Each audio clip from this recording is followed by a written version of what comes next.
এবার রব্বুল আলামিন বলছেন ওয়ামা জাআলা আজওয়াজাকুমুল্লাহি তুযাহিরুনা মিনহুন্না উম্মাহাতিকুম। নবীজি গো, ওই সমস্ত স্ত্রী যাদের সঙ্গে তাদের স্বামীরা জেহার করে, স্ত্রীদেরকে মায়ের পিঠের মতো বলে, আমি আল্লাহ এই সমস্ত স্ত্রীদেরকে মা বলার সঙ্গে সঙ্গে স্ত্রীদেরকেও মা বানিয়ে দেই না। মা বললেই কেউ মা হয়ে যায় না, গর্ভে ধারণ করতে হয়। ওয়ামা জাআলা আদইয়াকুম আবনাকুম, আর অন্যের সন্তানকে লালন পালন করলেই আমি আল্লাহ তাআলা কাউকে নিজের পুত্রের মতো পুত্র বানিয়ে দেই না। যালিকুম কাউলুকুম বিআফওয়াহিকুম, এটা তাদের মুখ ডাকা কথা ছাড়ার কিছুই না। আল্লাহু ইয়াকুলুল হক, আল্লাহ তাআলা সত্য বলেন, ওয়া হুয়া ইয়াহদিস সাবিল,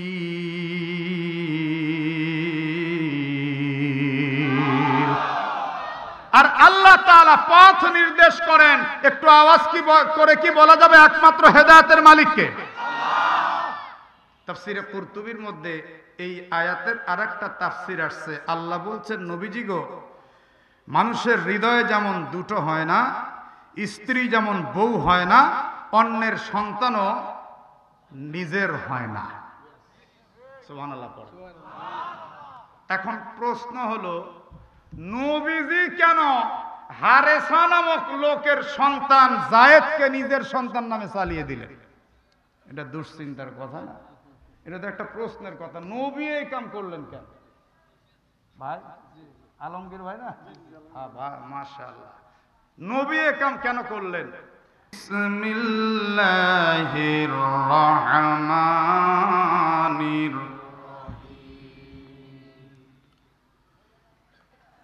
মা জাআলাল্লাহু লিরাজুলিন মিন কলবাইনি ফি জাওফিহি وما جعل أزواجكم اللائي تظاهرون منهن أمهاتكم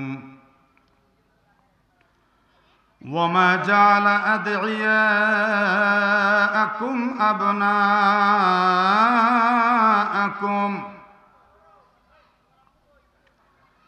ذلكم قولكم بأفواهكم والله يقول الحق وهو يهدي السبيل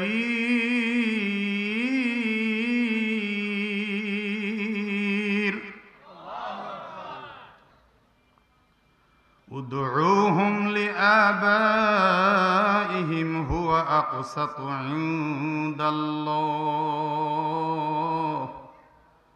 فإن لم تعلموا آباءهم فإخوانكم في الدين ومواليكم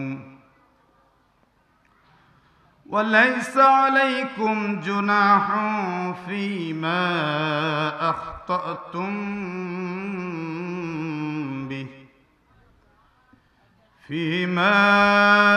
أخطأتم به ولكن ما تعمدت قلوبكم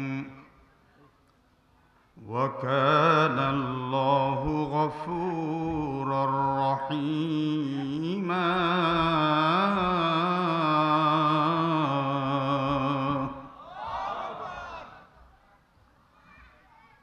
وقال رسول الله কলিজার ভালোবাসা দিয়ে সকলেই পড়ছি সাল্লাল্লাহু আলাইহি ওয়াসাল্লাম। মান ইয়াদমাল্লি মা বাইনা লাহিয়াইহি ওয়া মা বাইনা রিজলাইহি ইয়াদমাল্লাহুল জান্নাহ আও কামা ক্বালা আলাইহিস সালাতু ওয়াসসালাম। আল্লাহুম্মা সাল্লি আলা মুহাম্মাদিন ওয়া আলা আলি মুহাম্মাদ كما صليت على إبراهيم وعلى آل إبراهيم إنك حميد مجيد اللهم بارك على محمد وعلى آل محمد كما باركت على إبراهيم وعلى آل إبراهيم إنك حميد مجيد لا إله إلا الله كلمة لا إله إلا الله لا إله إلا الله لا إله إلا الله لا একটু থামেন। এতগুলো মানুষ কালেমা পড়তেও মনে হচ্ছে একটু সংকোচ। আপনারা বলুন, আমি শুনব। কালেমা পড়লে কি গুনাহ হবে না সওয়াব হবে? কারো কারো গুনাহ হবে না সকলের সওয়াব? নাকি যারা নিচে বসা ওদের সওয়াব হবে, উপরওয়ালাদের গুনাহ হবে? স্টেজওয়ালাদের গুনাহ হবে? যে পড়বে যেখানেই থাকুক সবারই সওয়াব হবে। সম্মানিত উপস্থিতি, وقال رسول الله صلى الله عليه وسلم من كان آخر كلامي لا إله إلا الله دخل الجنة। শুনলে পারে আমার আর সুবহানাল্লাহ বলতে বলা লাগবে না, আপনি নিজেই বলবেন। আল্লাহর হাবিব বলছেন, যে ব্যক্তির জীবনের শেষ কালেমা হবে লা ইলাহা ইল্লাল্লাহ দাখালাল জান্নাহ, নবী বলেন তাকে আল্লাহ তাআলা জান্নাতে প্রবেশ করাবে।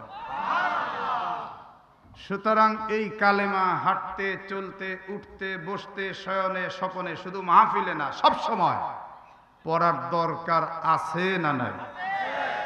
কারণ আপনার মৃত্যু আমার মৃত্যু কখন হবে আমি আপনি কেউ জানি না। একটু কি জবান খুলে বলা যাবে? একমাত্র জানেন কে? সম্মানিত উপস্থিতি, এই জন্য কয়েকটা বার একটু জবান খুলে আল্লাহর দেওয়া জবান ব্যবহার করে গলা ছেড়ে দিয়ে বলছি, লা ইলাহা ইল্লাল্লাহ লা ইলাহা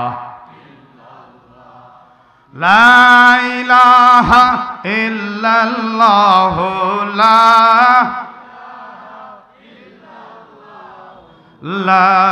ইলাহা ইল্লাল্লাহ লা ইলাহা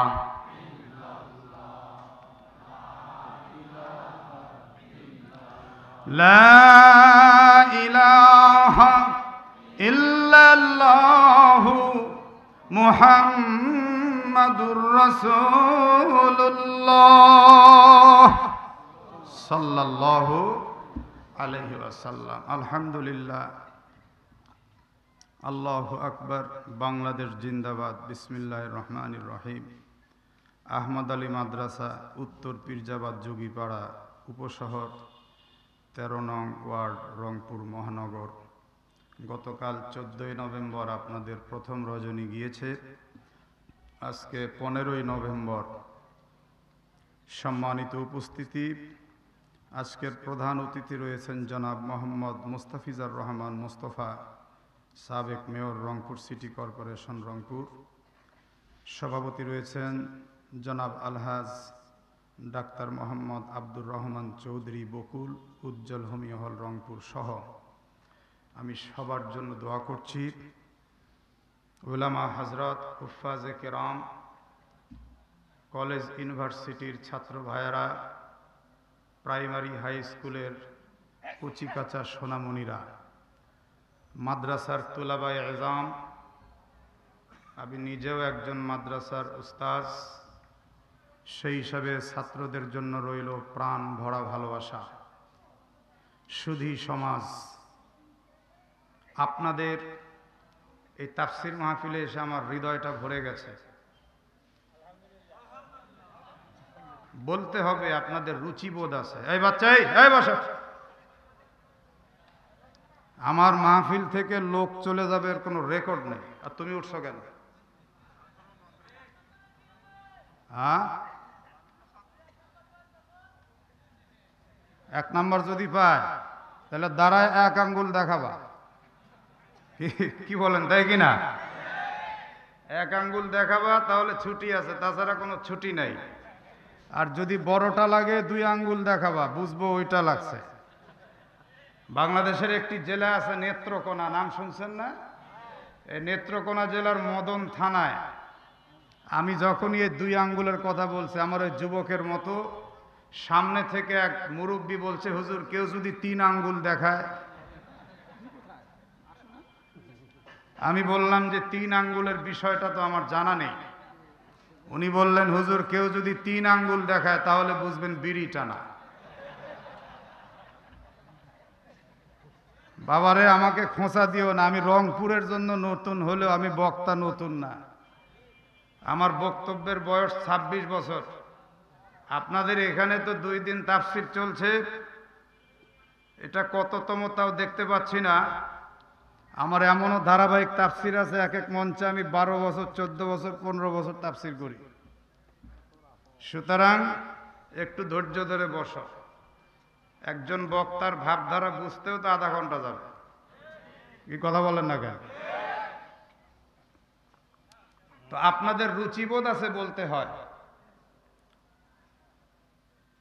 খুব খুশি হলাম আপনাদেরকে দেখে, যদিও লোক সংখ্যা কম, কিন্তু আপনাদের চেহারার দিকে তাকিয়ে মনে হচ্ছে সব বুঝমান মানুষ। এজন্য আমার ভিতর থেকে মনে হচ্ছে কথা শুধু আসবে। মুখতাসার সময়ের জন্য হলো আপনাদের কাছে দোয়া চাই। আমি বিষয় ভিত্তিক বক্তব্য করা লোক, এলোপাতাড়ি বক্তব্য আমি দিতে পারি না। আমি যতক্ষণ কথা বলবো আল্লাহর কোরআন থেকে কথা বলবো। আপনাদের কোনো অসুবিধা আছে? কোনো সমস্যা নাই? আচ্ছা, কার কার সমস্যা আছে হাত দেখি।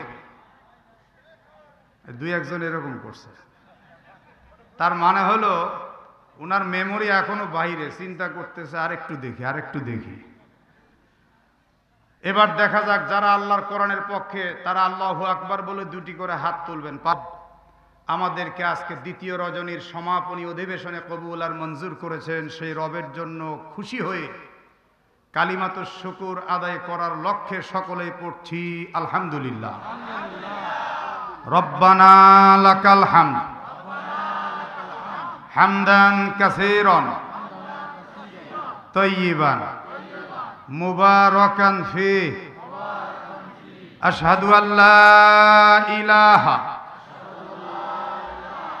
ইল্লাল্লাহু ওয়া আশহাদু আন্না মুহাম্মাদান আবদুহু ওয়া রাসূলুহু। আমরা রবের জন্য সর্বোচ্চ একত্বতার স্বীকৃতি দিলাম। অতঃপর বিশ্বনবী আকায়ে নামদার তাজদারে মদিনা তাঁরই জন্য ভালোবাসা জড়িয়ে উচ্চ কণ্ঠে সকলেই পড়ছি সাল্লাল্লাহু আলাইহি ওয়াসাল্লাম। নবীজি তিনি শুধুমাত্র বিশ্বনবী, বিষয়টা এমন নয়। শুধু রহমাতুল্লিল আলামিন তিনি এমনটা নয়। তিনি আদর্শ স্বামী এতটুকুই নয়, তিনি আদর্শ নেতাও বটে। যে কেউ ব্যবসায়ী হোক, স্বামী হোক, রাজনীতিবিদ হোক, রাষ্ট্রনায়ক হোক, আমার নবীজিকে ফলো করলে সে সেই লাইনে এস্টাবলিশড হবে। অথচ আমাদের নবীকে আমরা সবভাবে মানতে চাই, রাষ্ট্রপ্রধান হিসেবে মানতে চাই না। ও আমার ভাইরা, আজকে অনেক চামচাদেরকে দিয়ে সমাজকে শাসন করার চিন্তা করা হয়, কিন্তু আমার নেতা এমন এক নেতা যিনি পৃথিবীর জমিন থেকে চোখটা বন্ধ করে চোখ খোলার সঙ্গে সঙ্গে দেখলেন আরশে আজিম পৌঁছে গেছেন। আমার আপনার নেতা এমন এক নেতা যিনি হাসরের ময়দানে জাহান্নাম ওয়াজিব হওয়া ব্যক্তিদেরকে হাত ধরে টেনে টেনে শাফাআত করে জান্নাতে দিয়ে দিবেন। দুনিয়ার এমন কোন নেতার ক্ষমতা আছে জান্নাতের মানুষকে জাহান্নামে দেয় আর জাহান্নামের মানুষকে জান্নাতে দেয়। কোন নেতার ক্ষমতা নাই, সেই হাসরের ময়দানে সব নেতাই যার যার চিন্তায় ব্যস্ত থাকবে। একমাত্র মহান নেতা মুহাম্মদুর রাসূলুল্লাহ সাল্লাল্লাহু আলাইহি সাল্লাম, তিনি আমাদেরকে নিয়ে ব্যস্ত থাকবেন। ওই রকম নেতার অনুসরণ করা দরকার, যেই নেতার মুখ দিয়ে এখন পর্যন্ত মদের গন্ধ বাড়ায়, যেই নেতার মুখের মধ্যে নবীর আদর্শ নাই, যেই নেতার সিনার মধ্যে আল্লাহর কোরআন নাই, যেই নেতা নামাজের ইমামতি পর্যন্ত করার যোগ্যতা রাখে না, পেটের মধ্যে বুলেট মারলে আউযুবিল্লাহ বের হয় না, ওই নেতা আমরা চাই না। যেই নেতা দিয়ে আমাদের জীবন গঠন হবে, দুনিয়া আখিরাত সব পরিষ্কার হবে, ওই নেতার জন্য কারা কারা জীবন দিতে প্রস্তুত রয়েছে? হাত তুলে আল্লাহ। আল কোরআনের আলো, আল কোরআনের আলো। সম্মানিত তোমার নেতা বিশ্বনবী মুস্তাফা, আমার নেতা তোমার নেতা। এই তাকবীর দিলে সমস্যা আছে? কথা বলেন না কেন, অসুবিধা আছে? আগে একটা হাদিস বলি। وقال رسول الله বলেন না সাল্লাল্লাহু আলাইহি ওয়াসাল্লাম, নবীর নাম শুনলে দরুদ পড়তে লেট করবেন না। রাজি আছেন ইনশাআল্লাহ? তাফসিরে বসছেন, কিছু আমল শিখে যেতে হবে। আগে একটা আমল বললাম, লা ইলাহা, মনে থাকবে তো ইনশাআল্লাহ? এই আমল কি খালি বুড়ো মানুষের না বাচ্চাদেরও? এই আমল কি শুধু পুরুষের না নারীরও? এখন আরেকটা আমল বলছি, আত-তাকবীরু ইয়ামলাউ মা বাইনাস সামাই ওয়াল আরদ। নবীজি বলেছেন, কেউ যদি আল্লাহু আকবার বলে, বলার সাথে সাথে আসমান জমিনের মাঝের সমস্ত ফাঁকা জায়গাগুলো আল্লাহ তাআলা সওয়াব দিয়ে ভরে দেন। চট্টগ্রামের অলংকারে এক তাফসীর করে নামলাম, স্বৈরাচারের আমলে ক্লিন শেভ, প্যান্ট শার্ট পরা, টাই লাগানো, আমাকে বুকে জড়িয়ে বলছে, হুজুর আপনার তো তাফসীর নয়, যেন মধু মধু মুক্ত ঝরা। আপনারা তো সুবহানাল্লাহ পড়লেন, কিন্তু অতি ভক্তি, বলেন না অতি ভক্তি। আমি বললাম প্রশংসা লাগবে না, কি বলতে চাচ্ছেন তাই বলেন। বলে হুজুর সব ঠিক আছে, একটা ঝামেলা আছে। বললাম এটাই তো আসল কথা, এজন্য এতক্ষণ পাম মারলেন। কি বলবেন বলেন। বলে আমি দেখলাম আপনার আলোচনার মাঝে মাঝে বিশেষ করে যুবক শ্রেণী উজ্জীবিত হয়ে তাকবীর দিচ্ছে, আল্লাহু আকবার, আল্লাহু আকবার, আল্লাহু আকবার। হুজুর আপনি যদি খালি এই নারায়ে তাকবীর আল্লাহু আকবার বাদ দিতে পারেন, তাহলে আপনার তাফসীর আন্তর্জাতিক। হ্যাঁ হ্যাঁ হ্যাঁ ঠিকই আছে, হ্যাঁ হ্যাঁ হ্যাঁ, ভালোবাসার লোক রে। এই যুবকরা এখন মুখ খুলে বলতে পারতেছে, 16 বছর বলতে পারেনি। কথা বলেন না কেন ভাইরা আমার? তো আমি বললাম যে আপনার কি আর কিছু বলার আছে? বলে না হুজুর এতটুকুই। তো বললাম তাহলে শোনেন, এই তাকবীর দিতে আপনি নারাজ কেন? বলে হুজুর আপনি কি জানেন না এটা জঙ্গিবাদের স্লোগান? বললাম এটা কি করে জঙ্গিবাদের স্লোগান হলো? কেন হুজুর আপনি কি জানেন না, সংবাদ দেখেন না? ঢাকার গুলশানের হলি আর্টিজান হোটেলে লাল পাগড়ি মাথায় পেঁচিয়ে নারায়ে তাকবীর আল্লাহু আকবার দিয়ে যখন বিদেশি মেহমানদেরকে জবাই করলো, তখন তো এটা আন্তর্জাতিকভাবে স্বীকৃতি পেল, আল্লাহু আকবার জঙ্গিবাদের স্লোগান। তো মাহফিলে কোরআন বলেন সমস্যা নেই, কিন্তু এই আল্লাহু আকবারটা খালি বাদ দিয়ে। আমি বললাম আপনি কোন দল করেন তা আমি জানি না, চট করে বলতেছে আমি আওয়ামী লীগ করি।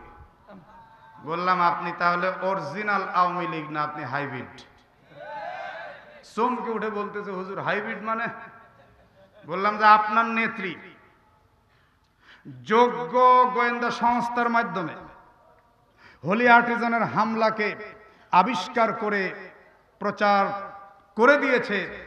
যারা হামলা করেছে তারা কোনো আলেম ছিল না, কোনো মাদ্রাসার ছাত্র না, হাফেজ না, আলেম না, ইমাম না, মুফতি না, মুহাদ্দিস না। যারা হত্যা করেছে তারা ছিল ইংলিশ মিডিয়ামের ছাত্র। সুতরাং আপনি জানেন না আর বলেন আওয়ামী লীগ করেন, নিশ্চয় আপনি হাইব্রিড ছাড়া আন্দাজে এগুলি তো বলতে পারেন না। তা আপনি যেহেতু তাকবীর চান না, তাহলে এক কাজ করেন, মসজিদগুলো তালাবদ্ধ করেন, বলে হুজুরদের দোষই একটা, এখানে আমি তাকবীরের কথা বললাম, আপনি মাহফিল থেকে মসজিদে গেলেন কেন? বললাম আরে গাধা, এই আল্লাহু আকবার ছাড়া তো নামাজই হয় না। কথা বলেন না কেন? তো যেহেতু তোমার কাছে আল্লাহু আকবারটা জঙ্গিবাদের মতো লাগে, তাহলে নামাজটাও তো জঙ্গিবাদ হয়ে গেল। লোকটারে বললাম ফারদার জীবনে কোনোদিন কোনো মাহফিলে গিয়ে উল্টা পাল্টা যদি বকো আর আমার চোখের সামনে যদি পড়ো, জিহ্বা টেনে ছিঁড়ে ফেলে দেব।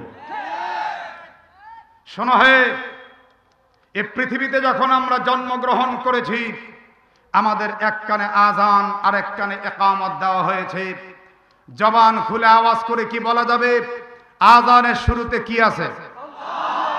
হলো না মর্দে মুজাহিদের মতো আওয়াজ দিয়ে আকাশ বাতাস মুখরিত করে ঝংকার দিয়ে অত্র অঞ্চলের পীরজাবাদের যুগীপাড়া এলাকাকে জানিয়ে দিতে হবে, আজকের মাহফিলে আল্লাহ প্রেমিক, রসুল প্রেমিক, কোরআন প্রেমিকরা একত্রিত হয়ে সে বিজয়ের ঘোষণা দেওয়ার মতো তাকবীর দিচ্ছে। বলা হয় মুসলিম, বলো বলো, আজানের শুরুতে কি আছে? ইকামতের শুরুতে কি আছে? প্রতিদিন 5 টাইমস 5 ওয়াক্ত 5 বার নামাজের উঠতে বসতে কি বলা হয়? বাৎসরিক 2 বার ঈদের নামাজের 2 রাকাতের প্রত্যেক রাকাতের অতিরিক্ত 3টি করে তাকবীরে কি বলা হয়? যখন আমরা মৃত্যুবরণ করব, আমাদের জানাজার প্রত্যেকটা তাকবীরের সময় কি বলা হয়? আমি লোকটারে বললাম, শোনো হে নাস্তিক, আমরা জন্মগ্রহণ করেছি কানের মধ্যে আজানের ধ্বনি, আর আজানের ধ্বনিতে আমাদেরকে বুঝিয়ে দেওয়া হয়েছে আল্লাহু আকবার নিয়ে তোমার জন্ম হলো। বুদ্ধির পর থেকে আল্লাহু আকবার দিয়ে সব সময় নামাজের মধ্যে থাকি। বছরে ঈদের নামাজে আল্লাহু আকবার বলি, আমরা মরে যাই তারপরে আল্লাহু আকবার কানে নিয়ে কবরে যাই। সুতরাং সে আল্লাহু আকবার জানাজায় থাকবে, আল্লাহু আকবার নামাজে থাকবে, আল্লাহু আকবার আজানে থাকবে, আল্লাহু আকবার ইকামতে থাকবে, আল্লাহু আকবার তাফসীর মাহফিলে থাকবে। যদি কারো আল্লাহু আকবার পছন্দ না হয়, তাহলে সে যেন আল্লাহর জমিনের বাহিরে গিয়ে বসবাস করে। আল্লাহর জমিনে ওই শয়তানের কোনো জায়গা নাই। সম্মানিত উপস্থিতি, আমি আপনাদেরকে একটু সাইজ করলাম। এবার শুরু হবে মহাসাগর থেকে আলোচনা। রাজি আছেন তো ইনশাআল্লাহ? এই সাগরের আলোচনা বুঝতে হলে আগে মুকাদ্দমা বুঝতে হবে। মুকাদ্দমা মানে বুঝেন? জি, ভূমিকা। আপনি পৃথিবীর যত বই পড়বেন, বইয়ের শুরুতে একটা ভূমিকা থাকবে। ওই ভূমিকাটা পড়লেই আপনি দেখবেন পুরো বইটার একটা চিত্র বুঝবেন যে বইটা এই বিষয়ের উপরে। তো আমি যদি ভূমিকা 2-1 মিনিটে না দেই, আমার বক্তব্যের বিষয়বস্তু বুঝবেন না, আপনার মধ্যে কোনো আকর্ষণও থাকবে না। ইউটিউবে যারা আমাকে দেখছেন 2-4 জন, পুরো 30 নম্বর পারার 34টি সূরার উপরে আমার তাফসীর দেওয়া আছে, তালাকের উপরে তাফসীর দেওয়া আছে, নাস্তিকতার উপরে তাফসীর দেওয়া আছে, বিভিন্ন ফেরাকে বাতিলের উপরে তাফসীর দেওয়া আছে, হিন্দুইজম নিয়ে দেওয়া আছে, খ্রিস্টানিজম নিয়ে দেওয়া আছে, Bible new testament old testament নিয়ে দেওয়া আছে, ঋগ্বেদ সামবেদ যজুর্বেদ অথর্ববেদ গীতা উপনিষদ নিয়ে দেওয়া আছে। বিভিন্ন বিষয়ের উপরে আমার বিষয় ভিত্তিক তাফসীর দেওয়া আছে।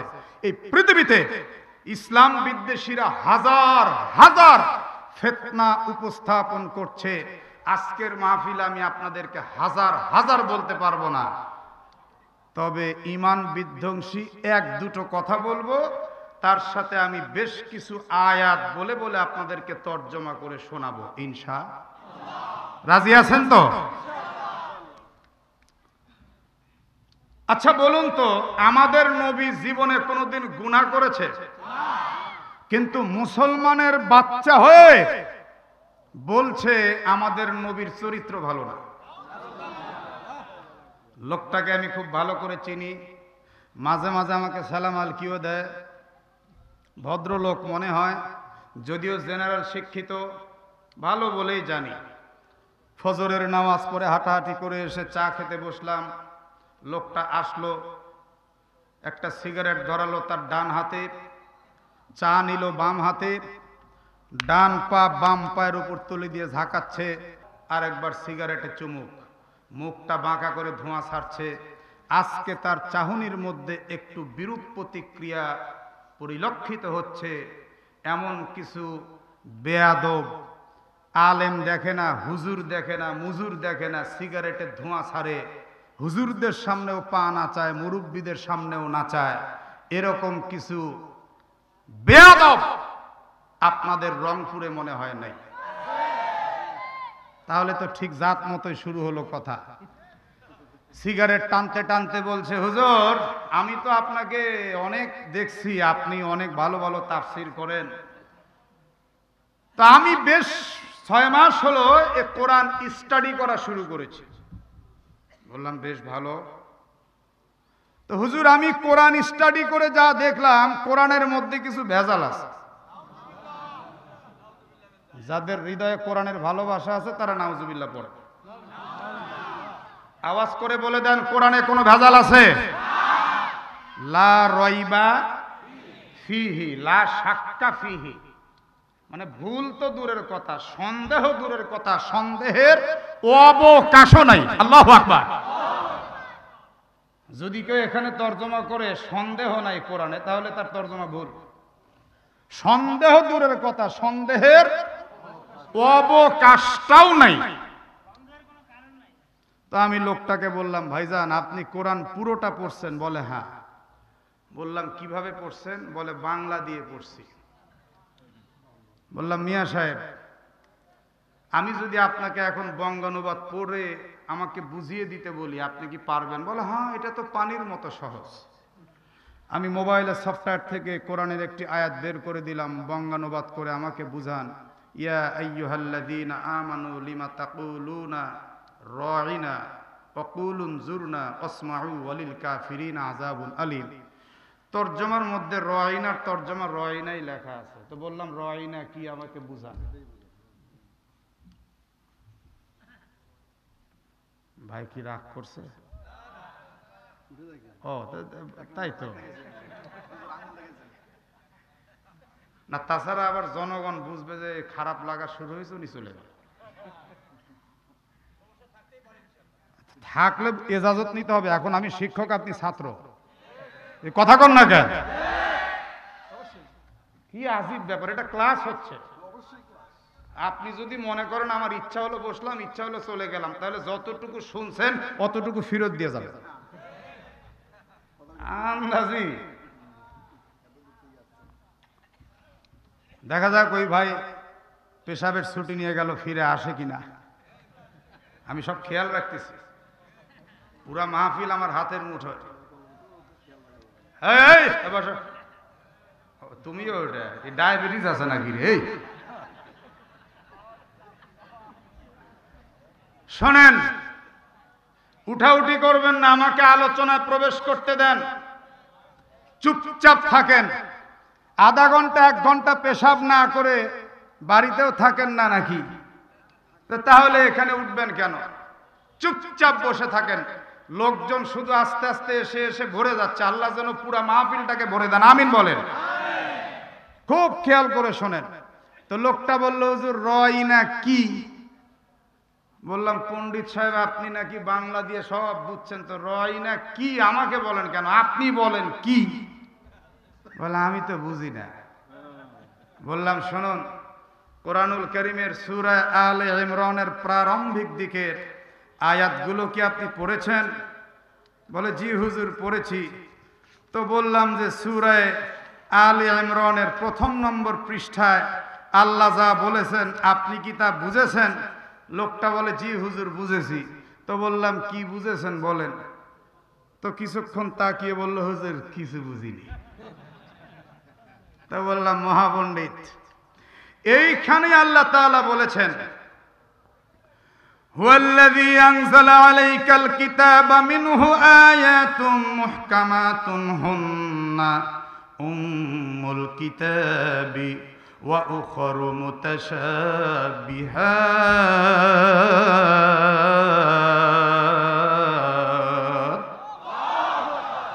আল্লাহ রাব্বুল আলামিন এখানে বলে দিলেন কোরআনের আয়াত 2 ভাগে বিভক্ত।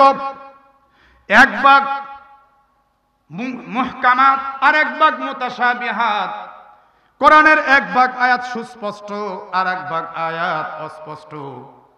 কোরআনের সুস্পষ্ট আয়াতের শুধু বঙ্গানুবাদ দেখলেই বোঝা যাবে, অতিরিক্ত ব্যাখ্যা বিশ্লেষণের প্রয়োজন হবে না। তবে হ্যাঁ, কোরআনের অস্পষ্ট আয়াত যেগুলো আছে এগুলোর অতিরিক্ত ব্যাখ্যা ছাড়া একটা শব্দও বোঝা যাবে না। আর এজন্যই নবীজির অগাধ হাদিসের এলেম তার মধ্যে থাকতে হবে। তাহলে আরেকটা বিষয় শিখুন কোরআন থেকে। কোরআনের সব আয়াত দুভাগে বিভক্ত। একটু হাত টাটিয়ে জবাব দেন, কয় ভাগ? সকলে বলুন, কয় ভাগ? হাত নামান। আমি এখন পরীক্ষা নিব, আমি বলে দিচ্ছি। এক ভাগ সুস্পষ্ট আর এক ভাগ অস্পষ্ট। সুস্পষ্ট, অস্পষ্ট, সুস্পষ্ট, অস্পষ্ট। আমি যখন বলবো কোরআনের আয়াত ক ভাগে বিভক্ত, আপনারা থামেন, আগে বলবেন না, আপনারা তখন আঙ্গুল দেখিয়ে বলবেন 2 ভাগ। আমি যখন 1 আঙ্গুল দেখাবো তখন বলবেন সুস্পষ্ট, আবার 2 আঙ্গুল দেখালে বলবেন অস্পষ্ট। বলতে পারবেন? আপনার পাশে খেয়াল রাখেন, যিনি বলবে না বুঝবেন উনি বুঝেনি, উনি শুনতেছেন। কথা বলেন। রেডি? রেডি হয়েছেন? কোরআনের আয়াত কয় ভাগে বিভক্ত? আর একটু জোরে হাত নামা। আবার বলেন। আচ্ছা, শিখলেন তো? আচ্ছা, সুস্পষ্ট আয়াতের তেমন কোনো তাফসিরের প্রয়োজন হয় না, আর অস্পষ্ট আয়াত যেন বোঝা যায় এই জন্যই তাফসির মাহফিল। কি কথা বোঝেন না কেন? যদি আপনারাই বুঝতেন বাংলা দিয়ে সব, তাহলে তো আপনারাই মহাপণ্ডিত হতেন, মাদ্রাসার দরকার কি ছিল? তো লোকটা যখন একদম মনে করেন দমড়ে মুচড়ে গেল, এখন সিগারেট ফেলছে, কথা বুঝছেন?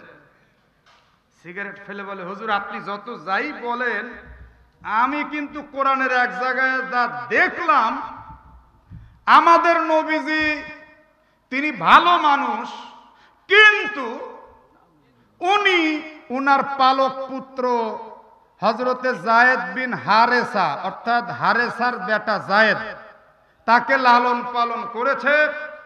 ওই যায়েদ আবার নবীজির আপন ফুফাতো বোন জয়নব বিনতে জাহাশকে রাদিয়াল্লাহু আনহা, এই জয়নবকে বিয়ে করেছে। বিয়ে করার পরে এই যায়েদ আবার তার স্ত্রী জয়নবকে তালাক দিল। তালাক দেওয়ার পরে এই পালক বাপ আমাদের নবীজি পালক পুত্রের তালাক প্রাপ্ত স্ত্রীকে বিয়ে করে ফেলল। তো হুজুর উনি কি দুনিয়াতে আর কোনো মেয়ে পায়নি? হুজুর এটা তো আমি কোরআনে পড়ছি। আমি বললাম, হয় এটা কোরআনে আছে, আসলেই আছে, স্পষ্ট আয়াতে আছে। হ্যাঁ, আমি বললাম হয় আয়াতে আছে তো। কয় হুজুর তাহলে দেখেন উনি ভালো লোক হলো কি করে? আমি চুপ করে আছি। বললাম আচ্ছা আপনি বলেন কি, আর আপনার কথা আগে শেষ হোক। বলে হুজুর এই দৃষ্টিকোণ থেকে আমার থিসিস আর গবেষণায় ধরা পড়ে গেল, আমাদের নবীর উদারতা বদান্যতা সব ঠিক আছে, কিন্তু উনার চরিত্র ঠিক নেই। আপনাদের নাউজুবিল্লাহ ভেজাল আছে। নবী ছাড়া আমাদের কোনো গতি আছে? তাহলে নবীর ভালোবাসা জড়িয়ে চিৎকার করে বলে দেন আমাদের নবীর চরিত্রে কোনো ঝামেলা আছে? কিন্তু লোকটা যে কোরআন দিয়ে বলল, আপনার জবাব কি? মারবেন? রেগে গেলেন তো হেরে গেলেন।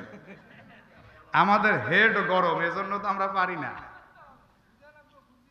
হ্যাঁ, এই বুঝের জন্য তো আপনারা বসছেন আজকে। যদি কারো জানা থাকে, আলেমদের কাছে আমার প্রশ্ন না, যদি কারো জানা থাকে তাহলে বলেন যে হুজুর আমার জবাব আছে, আপনি দেন, আমি বুঝাই দিই। আর যদি না জানা থাকে তাহলে বুঝের জন্য বসে। তো লোকটাকে আমি একের পর এক বলতেছি, লোকটা তখন বলে হুজুর থামেন, আমি আসলে বিষয়টা ওটা না, আমি থিসিস আর গবেষণা করে যা বুঝলাম, এই কোরআনের কিছু আয়াত রব ভিত্তিক হলেও কিছু আয়াত ফেরেশতা ভিত্তিক, কিছু আয়াত ব্যক্তি ভিত্তিক। আমি বললাম এটা কি বললেন আপনি? লোকটা তো আচ্ছা বলেন কি দিয়ে কি বুঝাইলেন? আমাকে বলতেছে হুজুর এ কোরআন কার কালাম? আমি বললাম আল্লাহর কালাম। আপনারা যারা আল্লাহর বান্দা বসা আছেন বলুন কার কালাম? হুজুর এ কোরআন আল্লাহ দিলেন কাকে? আমি বললাম কেন আমাদের নবীজিকে। হুজুর এই কোরআন আল্লাহ নবীজিকে কিভাবে দিলেন? আমি বললাম জিবরিল আমিনের মাধ্যমে দিলেন। সুদীর্ঘ 23 বছরে অল্প অল্প করে প্রয়োজন মুআফিক পুরো 30 পারা কোরআন দিয়েছেন। হুজুর আল্লাহ তাআলা নবীজিকে জিবরাইলের মাধ্যমে দিয়েছে। বললাম জি। আপনারা কি মনে করেন ঠিক আছে তো?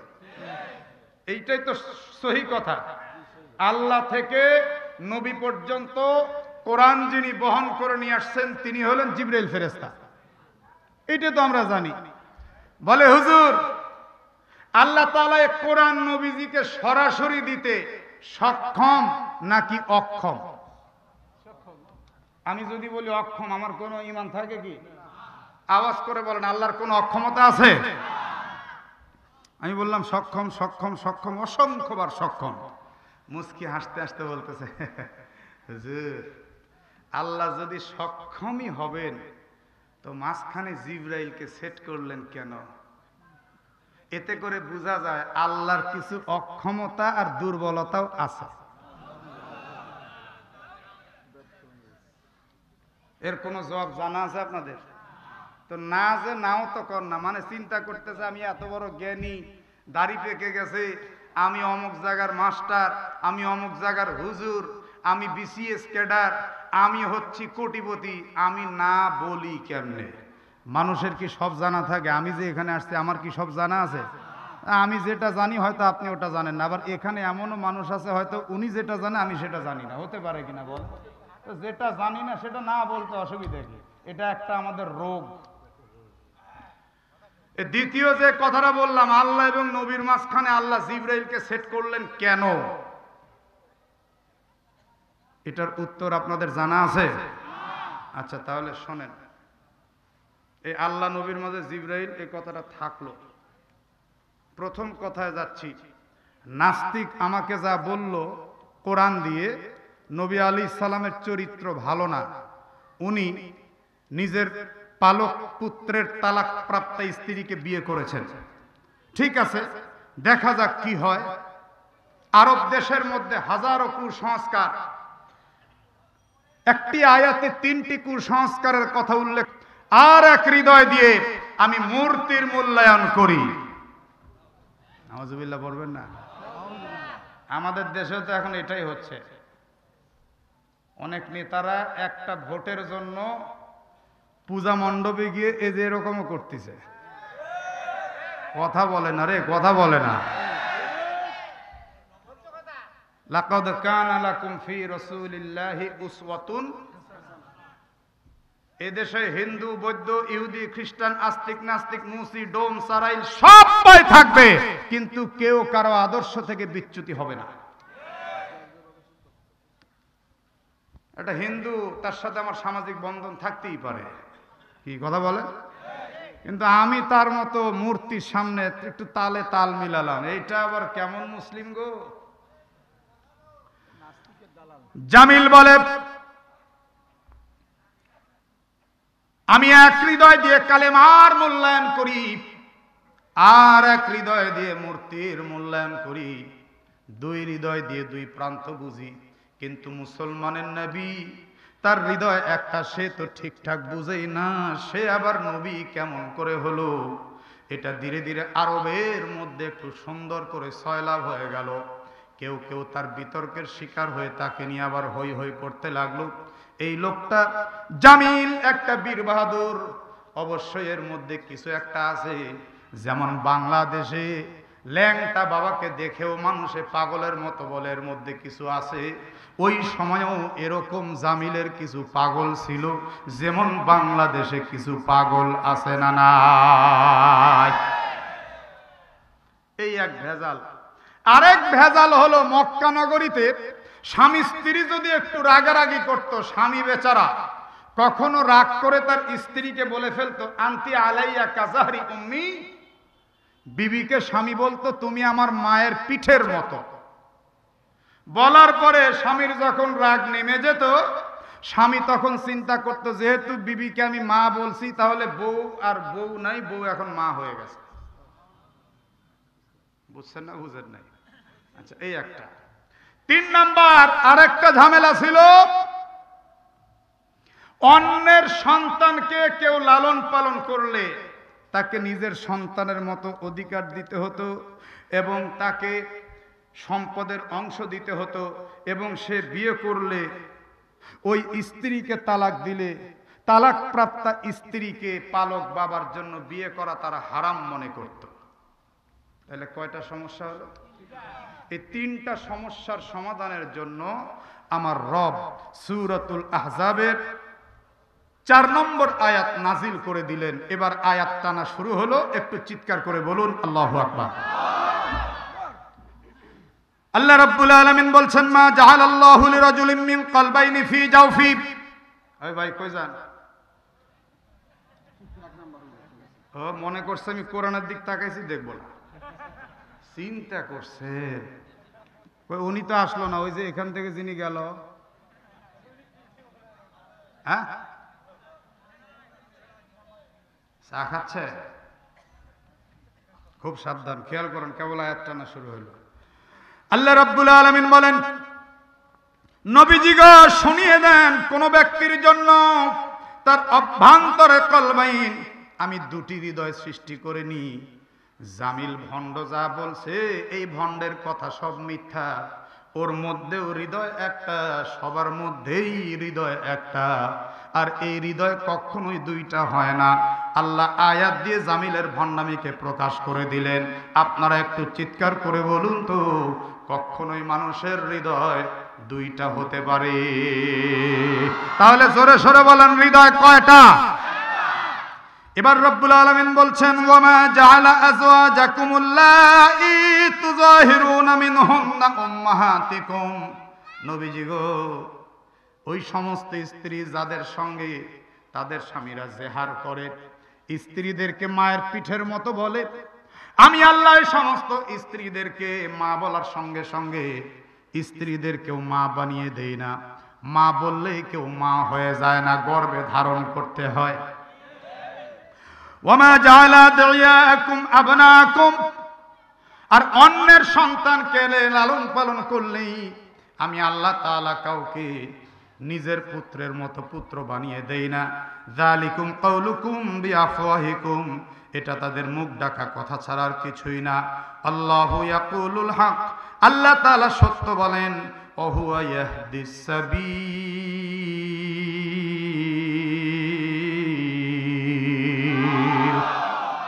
আর আল্লাহ তাআলা পথ নির্দেশ করেন। একটু আওয়াজ করে কি বলা যাবে একমাত্র হেদায়েতের মালিককে?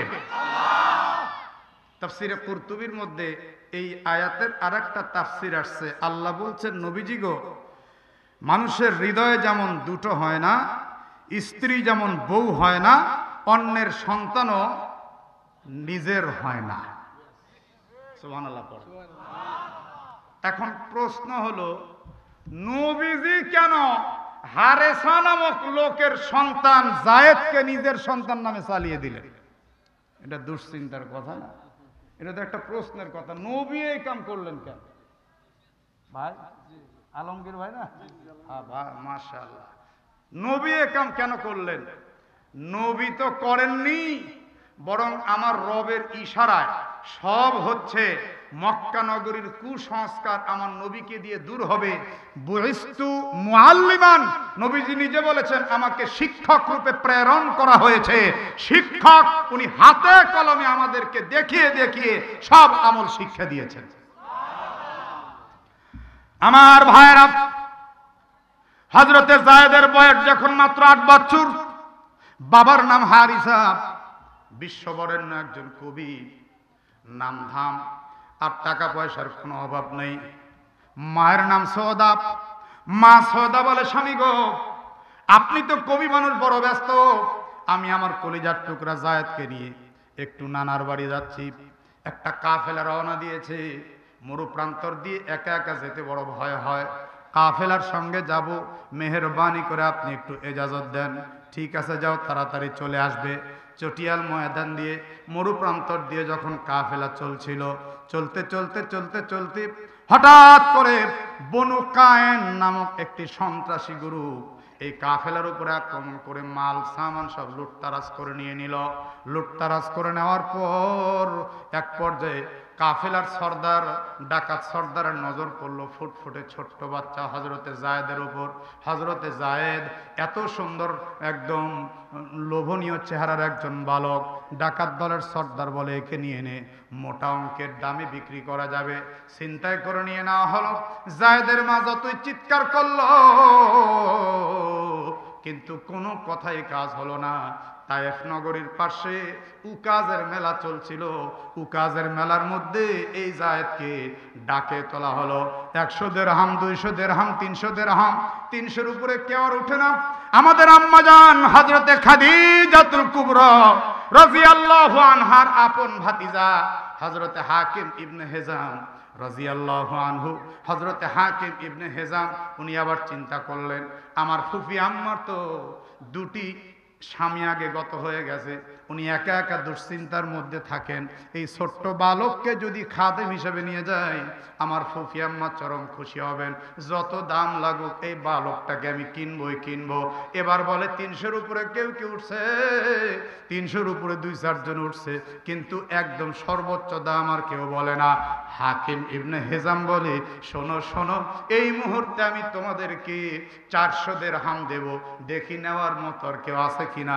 কেউ নাই, কেউ নাই। 400 দিরহাম দিয়ে ছোট্ট 8 বছরের বালক হযরতে জায়েদকে ক্রয় করে নিয়ে হযরতে খাদিজার সামনে যখন দেওয়া হলো, হযরতে খাদিজা অত্যন্ত খুশি হয়ে গেলেন। তার অল্প কিছুদিনের মধ্যেই আম্মাজান খাদিজাতুল কুবরার সঙ্গে আমাদের নবীজির বিয়ে হয়ে গেল। বিয়ে হওয়ার পরে আল্লাহর নবী হযরতে জায়েদের প্রতি নজর দিলেন। হযরতে খাদিজা বুঝতে পেরে আল্লাহর নবীর হাতে হযরতে জায়েদকে অর্পণ করলেন। হযরতে জায়েদ আল্লাহর নবীর কাছে লালন পালন হতে লাগলেন। একটু জোরে বলেন সুবহানাল্লাহ। আচ্ছা, জায়েদ লালন পালন হচ্ছে, একটু মাথা খাটা। হযরতে জায়েদের বয়স কত? জোরে বলুন। যাচ্ছিলেন কোথায়? বলে না। যাচ্ছিলেন কোথায়? নানার বাড়ি। কার সাথে? আক্রমণ করলো ডাকাত দল। প্রশ্ন, ডাকাত দল হযরতে জায়েদ যে কাফেলায় ছিলেন ওই কাফেলায় আক্রমণ তো নাও করতে পারত। কথা বলেন, কেন করলো? হযরতে জায়েদকে ডাকাত দল ছিনতাই করে নিয়ে বিকৃত নাও করতে পারত, কেন করলো? হযরতে জায়েদ তাকে তো মেলা থেকে অন্য কেউ কিনতে পারত, কিন্তু খাদিজার ভাতিজা কেন কিনল? কারণ হলো আল্লাহ তাআলা হযরতে জায়েদকে একদম ছোট্ট থেকেই প্ল্যান প্রোগ্রাম করে আমার নবীর ঘরে পৌঁছিয়ে বিয়ে শাদীর মাধ্যমে নবীজিকে দিয়ে তার স্ত্রীকে বিয়ে করিয়ে একটা অবস্থান পৃথিবীতে সৃষ্টি করতে চাচ্ছেন। এই প্ল্যান আমার আল্লাহ বহু আগে থেকে নিজে হাতে নিয়েছে। কথা বুঝেছেন না বুঝেন নাই? এখন অল্প কিছুদিন নবীর কাছে লালিত পালিত হতেই নবীজির হুজরা মোবারকের সামনে থেকে একটা আওয়াজ আসতেছে, ইয়া মুহাম্মদ, ইয়া মুহাম্মদ। আরে সাল্লাল্লাহু আলাইহি সাল্লাম বলেন না, সাল্লাল্লাহু আলাইহি। নবীজি বলেন, ডাকে কে? গলার আওয়াজটাও তো পরিচিত না। মানুষের গলার আওয়াজ শুনলে বোঝা যায় না? আপনি যতই ঘরে থাকেন, বাইরে দিয়ে একজন গান ধরতে ধরতে যাচ্ছে, ভাটিয়ালি গান, আপনি বলে দিবেন ওই পাড়ার কালু, বোঝা যাবে না? নবী ব্যাপার কি রে, কি আস্তে করে বের হয়ে দেখে না, চিনা যাচ্ছে না। কে গো তুমি? বলে, মুহাম্মদ, আমি হারিসা। তোমাকে তো চিনছি না, তুমি তো মক্কার কেউ না বলে মনে হচ্ছে। বলে, আমি কুল বংশের মানুষ, আমি একজন কবি মানুষ। কেন এসেছো? বলে, মুহাম্মদ, আমি মক্কায় এসে শুনলাম তুমি অত্যন্ত দর্দদিল, তুমি মানুষের জন্য জীবন বাজি রাখো, তুমি নাকি আল আমিন, তুমি সবার জন্য একদম মানে খুশির একজন ব্যক্তি হয়ে নাকি মক্কায় এসেছো। ও মুহাম্মদ, বলে, কি বলছো? বলবা তো। বলে, আমার একটা বাচ্চা হারিয়ে গেছে, এই বাচ্চাটা যে কোথায় গেছে মুহাম্মদ, এই বাচ্চাটার কারণে আমার স্ত্রী আজ কয়েকদিন যাবত রাত্রে ঘুমায় না, খায় না, গোসল করে না, শুধু বুকে থাপড়ায় আর বলে, আহ আমার সন্তান না জানি কোথায় আছে, কি খাচ্ছে না জানি, আমার সন্তান কোথায় গিয়ে মরে গেছে। পৃথিবীর যে কোনো মা সন্তানের কষ্ট অন্তত সহ্য করতে পারে না। মুহাম্মদ, আমি শুনলাম তোমার ঘরে নাকি আজ কয়েকদিন যাবত কিছু একটা ছোট একটা বালক এসেছে। আমি যথেষ্ট মুক্তিপণ নিয়ে এসেছি মুহাম্মদ, টাকা পয়সার কোনো অভাব নেই। ও মুহাম্মদ, একটু বাচ্চাটাকে দেখাবা? যদি আমার বাচ্চা হয়, যত টাকা চাও অবিগিরি করে সারা জীবনে যা কামিয়েছি তুমি চাইলে সব দিয়ে দিব, আমার কলিজার টুকরাটাকে তুমি শুধু ফিরিয়ে দিবা মুহাম্মদ। আল্লাহর নবী যা বললেন শুনলে আপনি রীতিমতো আশ্চর্য হবেন। এমনিতে তিনি ইনসাফের নবী না। আল্লাহর নবী বললেন, হারিস, টাকা পয়সা লাগবে না, 400 দিরহাম দিয়ে একে কিনা হয়েছে, 400 দিরহামও লাগবে না, বরং টাকা পয়সার চাইতে আমি এমন সুন্দর একটা ফয়সালা করে দেব, শুনলে হয়তো তুমি খুশি হবা। বলো, হে মুহাম্মদ, কি ফয়সালা তুমি করবা? আমি বাচ্চাটাকে ডাক দেব, বাচ্চাটাকে বলবো তুমি স্বেচ্ছায় যদি ওই লোকটার কাছে যেতে চাও যেতে পারবে, আমার কাছে থাকতে চাইলে থাকতে পারবে, নো টেনশন। বাচ্চাটা যদি তোমার সঙ্গে যায়, তোমাকে যদি চিনতে পারে, আমার কোনো আপত্তি নেই। আর যদি আমার কাছেও থাকতে চায়, তবু আমার কোনো আপত্তি নেই, টাকা পয়সা লাগবে না। চোখের মধ্যে পানি ছলছল করছে আর বলছে, মুহাম্মদ, এত বড় খুশির কথা, দেখি বাচ্চাটাকে একটু ডাক দাও তো দেখি। বাচ্চাটাকে ডাক দিলেন, যায়েদ রে, আয় আয়। লাব্বাইকা ইয়া রাসূলুল্লাহ। দেখতো বাবা, এই লোকটাকে চিনিস কিনা? জি হুজুরি, নিয়ে আমার আব্বাজান। সঙ্গে সঙ্গে বলে, আয় বাবা আয়, আমার বুকে আয়। আল্লাহর নবী বললেন, ইচ্ছা করলে তুমি তোমার বাবার কাছে যেতে পারো, ইচ্ছা করলে তুমি আমার সঙ্গেও থাকতে পারো, এখন তোমার এখতিয়ার। হযরতে যায়েদ আস্তে আস্তে নবীজির মুবারক চেহারার দিকে ফেল ফেল করে তাকালেন আর চোখের পানি ছেড়ে দিলেন। ঠোঁট দুইটা কাঁপতেছে, চোখের পানি মুছতে মুছতে হযরতে যায়েদ বলেন, নবীজি, আপনার কাছে অল্প কয়েকদিন থাকার পরে যা বুঝতে পারলাম, আসমানের নিচে জমিনের উপরে আপনার মতো এমন মায়ার মানুষ, দয়ার মানুষ সারা দুনিয়া খুঁজলে দ্বিতীয় কাউকে পাওয়া যাবে না। হুজুর, গোলামকে যদি আপনার চরণ তলে একটু ঠাঁই দেন, সারাটি জীবন আপনার গোলাম হয়ে কাটিয়ে দিব। এমন সুন্দর মানুষ রেখে আমি আমার বাবার সঙ্গেও যেতে পারবো না। যায়েদের বাবা ধমক দিয়ে বলছেন, আরাদাম, সন্তানের অধিকারে থাকা বাদ দিয়ে গোলামির অধিকারে চলে যাচ্ছিস, তোর কি মাথা নষ্ট হয়ে গেছে? যায়েদ বলে, বাবা তুমি যতই ধমকাও, কটু বাক্য বলো, আল্লাহর নবীর সান্নিধ্য ছাড়া পৃথিবীর কোনো জায়গায় আমি আর থাকতে পারবো না। নবী বিহনে আমার দিলটা একদম উড়ুতারা হয়ে যাবে, আমি মরেই যাব, আমি থাকতে পারবো না। নবীর যে কি ভালোবাসা, বর্তমান বাংলার মানুষের মধ্যে যদি নবীর ভালোবাসা থাকতো, নবীর জন্য প্রত্যেকটা মানুষ সব ছেড়ে দিয়ে আল্লাহর রাস্তার মুজাহিদ হয়ে যেত। হযরতে যায়েদ এই কথা বলার পরে বাবা ধমক দিয়ে বলছে, আয় আয়, তোর মায়ের কাছে যাবি, খবরদার গোলাম হবি না, বুঝার চেষ্টা কর, টাকা পয়সা সব নিয়ে আসছি, তোর বাবার তো কোনো অভাব নাই। সঙ্গে সঙ্গে আল্লাহর নবী হযরতে যায়েদের কচি হাতটা ধরলেন, এক কদম দুই কদম করে হযরতে যায়েদকে নিয়ে বাইতুল্লাহ চত্বরে গেলেন।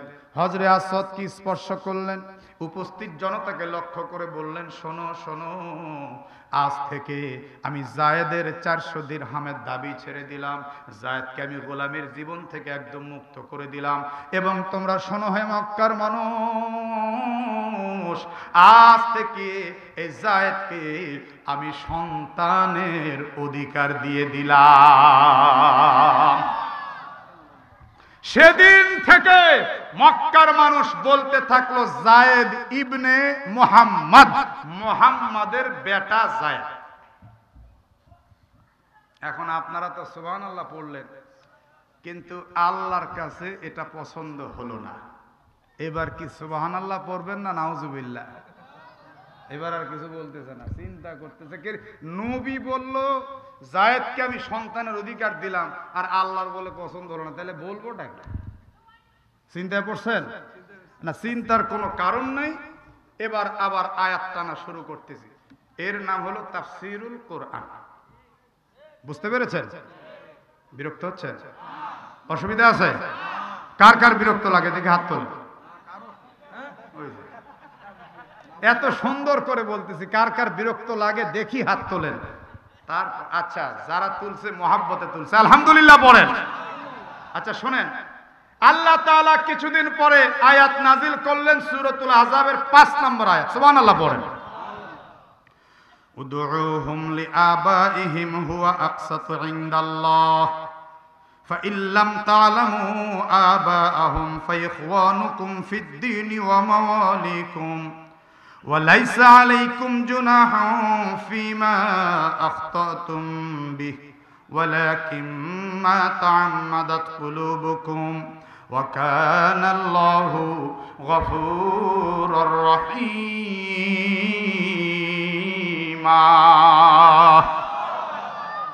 আল্লাহ তাআলা বলেন, নবীজি গো, এই সব পুত্রদেরকে নিজের নামে ডাকলে হবে না, তাদেরকে ডাকতে হবে তাদের পিতার পরিচয়ে। কার পরিচয়? জোরে বলে। যায়েদের বাপের নাম কি? কথা হয় না। যায়েদের বাপের নাম কি? হারেসা। জোরে বলেন, যায়েদের বাপের নাম কি? আল্লাহর নবী ওই দিন থেকেই যায়েদ ইবনে মুহাম্মদ কেটে দিয়ে যায়েদ ইবনে হারেসা নামে পরিচয় করা শুরু করলেন। আল্লাহ বললেন, হুয়া আকসাতু ইনদাল্লাহ, এটাই আল্লাহর কাছে আকসাত, অধিক সঙ্গত, অধিক প্রিয়।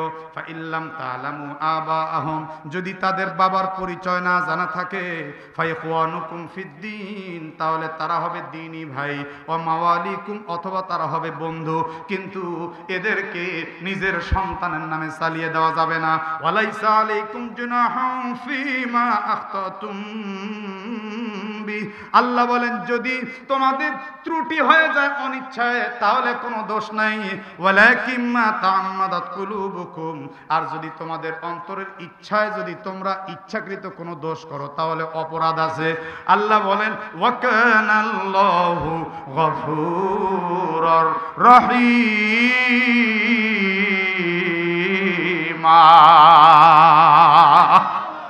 আল্লাহ তাআলা ক্ষমাশীল, পরম দয়ালু। এক আওয়াজে জোরে সরে বলেন সুবহানাল্লাহ। তাহলে এই আয়াত দিয়ে কি প্রমাণ হলো? ধর্মের দোহাই দিয়ে কোনো আত্মীয়তা চলবে না। কথা বলেন না কেন? এখনো আমাদের বাংলাদেশেও এই ভেজালটা আছে। ধর্মমা আছে নাকি? আছে থাকলে বলবেন যে হ্যাঁ আছে, তাহলে এক জবানে বলতে হবে ধর্মমা। হলো না, হলো না, থাকলে ভালো করে বলেন ধর্মমা, ধর্ম বাপ, ধর্ম ভাই, ধর্ম বোন, ধর্ম বউ।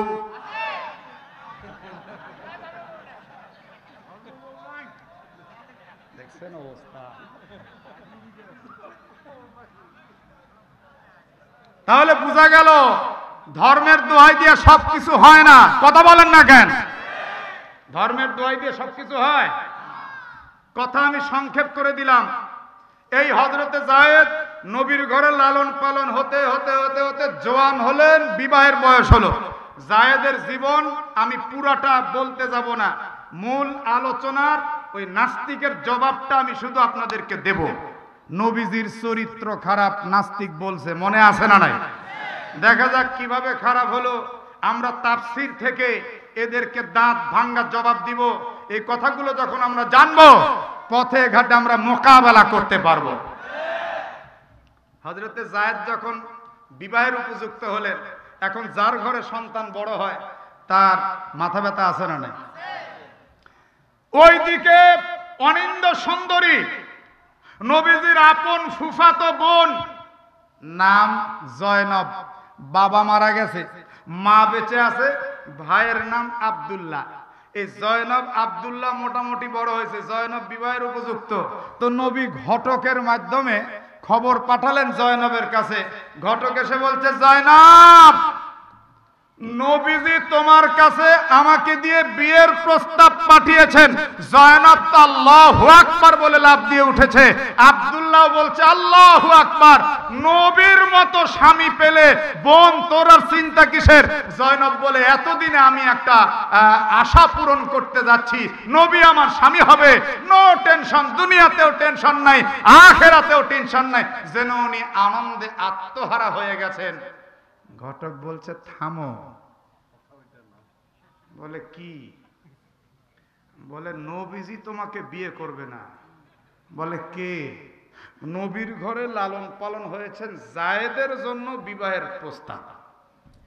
খবরদার, আমি বিয়ে করব না। কথা কয় না রে। এরকম কিছু মহিলা আমাদের দেশে আছে না? মহিলা ইন্টারমিডিয়েট পাস, মা বাবাকে বলতেছে, মেয়ে তো বড় হয়েছে গো, একটা পাত্র টাত্র দেখো। তো মা বাবা একটু ধার্মিক।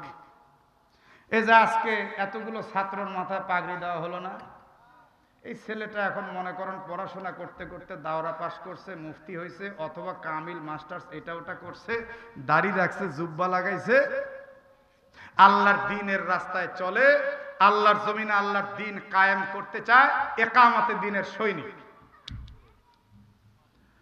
তো বাবা মেয়ের কাছে গিয়ে বলে, মা গো, তোর জন্য একটা পাত্র দেখেছি মা। বলে, বাবা পাত্র কি পাস? Title pass. টাইটেল কি রে বাবা? কয়ে হুজুর আর কি। বাবা, তোমার কি মাথা নষ্ট হয়ে গেছে? হুজুর মুজুর কথা কয় না রে। বাবা মাফ চাই, বাবা একটা রিকশাওয়ালার সাথে বিয়ে দাও, হুজুর মুজুর আমার জীবনে চলবে না। অ্যাভয়েড করবে, ইচ্ছা মতন চলবে, নবী আর আল্লাহর আদেশকে অমান্য করবে। এইটা কখনোই কাউকে এখতিয়ার স্বাধীনতা দেওয়া হয়নি। কালেমা পড়ছে, ঈমান গ্রহণ করছে, অবশ্যই আল্লাহ আল্লাহর রাসূল যা বলবে তাই মানতে হবে। ওমাই ইয়াসিল্লাহ ওয়া রাসূলা, আর যে ব্যক্তি আল্লাহ ও তার রাসূলের আদেশকে অমান্য করবে, ফাকাদ দাল্লা দালালাম মুবিনা, নিশ্চয়ই সে প্রকাশ্য পথভ্রষ্টতায় লিপ্ত হবে। একটু কি জবান খুলে বলা যাবে আল্লাহ তাআলার এবং নবীর কোন হুকুম অমান্য করা যাবে? যাবে? আপনাদের এদিকে এখন তো প্রযুক্তির যুগ, সব জায়গায় একই অবস্থা। লাঙ্গল দিত জমিতে আগে, এটাকে লাঙ্গল বলেন না কি বলেন? কথা বলতে হবে, লাঙ্গল। আমাদের নাটোরেও তাই বলে, রংপুরেও লাঙ্গল বলে। এই লাঙ্গল যেটা দিয়ে যে মাটি ফেরে উঠে, এই লোহার একটা জিনিস লাগানো থাকতো, এটাকে কি বলে? বগুড়ায় একবার জিজ্ঞাসা করছিলাম, এরা বলছিল ইস। আমি বললাম, কিরে ভাই, সিমটি দিলে কয় ইস। আচ্ছা, এটাই বলে হুজুর। তো ফাল কন আর যাই কন, এই লাঙ্গলটা যেটার উপরে চড়িয়ে দেয় আর গরুর কাঁধের উপরে রাখা হয়, এটাকে কি বলে? ঠিকই তো আছে, নাটোরেও তাই বলে, রংপুরেও তাই বলে, জোয়াল। গরুর কাঁধে যখন জোয়াল দেওয়া হলো, আর গরুর মনিব একটা হেলে লড়ি নিয়ে, আপনারা লড়ি বলেন না পান্টি বলেন? হালিয়া পান্টি। এই হালিয়া পান্টি নিয়ে যখন পিটন শুরু করে, যেদিকে যেতে বলে গরু ওই দিকে যায়। ইচ্ছা মতো যদি ডান বাম করে, পিটন একটাও কিন্তু অন্যদিকে যায় না। অনুরূপ ভাবে ও মুমিন মুসলমান, কালেমার জোয়াল যখন কান্দে নিয়েছো, রব বলেছে 5 টাইমস 5 ওয়াক্ত 5 বার নামাজ পড়তে হবে, তাই পড়তে হবে। রব বলেছে আমার রাসূলের তরিকা মানতে হবে, তাই মানতে হবে। রব বলেছে আল্লাহর রাস্তার জিহাদ করতে হবে, তাই করতে হবে। রব বলেছে ইকামতে দ্বীনের কাজ করতে হবে, তাই করতে হবে। রব বলেছেন রক্তক্ষয়ী সংগ্রাম করতে হবে, তাই করতে হবে। ওরে কলিজার টুকরা মুসলমানেরা, লক্ষ্য করো আর খেয়াল করো, মক্কার 13 বছর জিন্দেগিতে আল্লাহর হাবিব নরম নরম ব্যবহার দেখিয়েছেন। মদিনার 10 বছর জিন্দেগিতে আল্লাহর হাবিব কিন্তু গরম দেখিয়েছেন। এখান থেকে শিক্ষা নিতে হবে, নরম ব্যবহারের দ্বারা মানুষ ইসলামের সুশীতল ছায়াতলে আশ্রয় গ্রহণ করে, আর রক্তক্ষয়ী সংগ্রামের দ্বারা ইসলাম সুপ্রতিষ্ঠিত হয়। ওরে মুসলমান মুসলমান পৃথিবীর গাছ মাটির রস শোষণ করে জিন্দা থাকে। আলম তারা কাইফা দারাবাল্লাহ মাসালান কালিমাতান তাইয়্যিবা কাশাজারাতিন তাইয়্যিবা, কালেমারও একটা গাছ আছে, ওই গাছ জিন্দা থাকে পৃথিবীর কোনো পানি দিয়ে নয়, ওই গাছ জিন্দা থাকে ইমানদারের রক্ত দিয়ে। সেই রক্ত কালেমার গাছে ইসলাম কায়েমের জন্য, বাংলার জমিনে কোরআন কায়েমের জন্য কারা কারা দিতে চাও? আল্লাহু আকবার বলে হাত তুলে।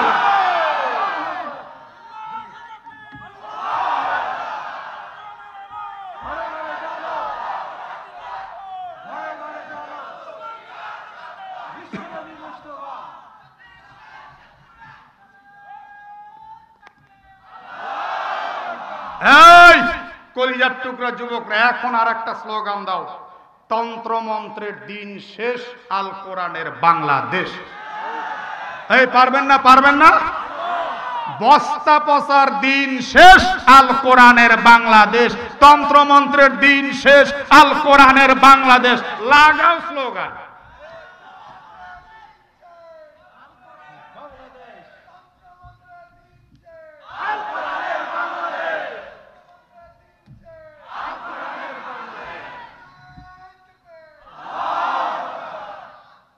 যে মুসলমান নবীর ভালোবাসা, আল্লাহ তাআলার পরিপূর্ণ বিশ্বাস যার মধ্যে আছে, সে কোরআনের বাহিরে যেতে পারে না। আমি যুবকরা খুব মজা পাইছে রে, ছুটি আছে, যান আসেন কিন্তু আবার, আর সোজা বসো, কেবল স্টার্ট হয়েছে, আর একটু চলবে। কোরআন মজা লাগে, কোরআনের চাইতে মজার আর কিছুই হয় না। কথা কন না কেন, ঠিক কিনা?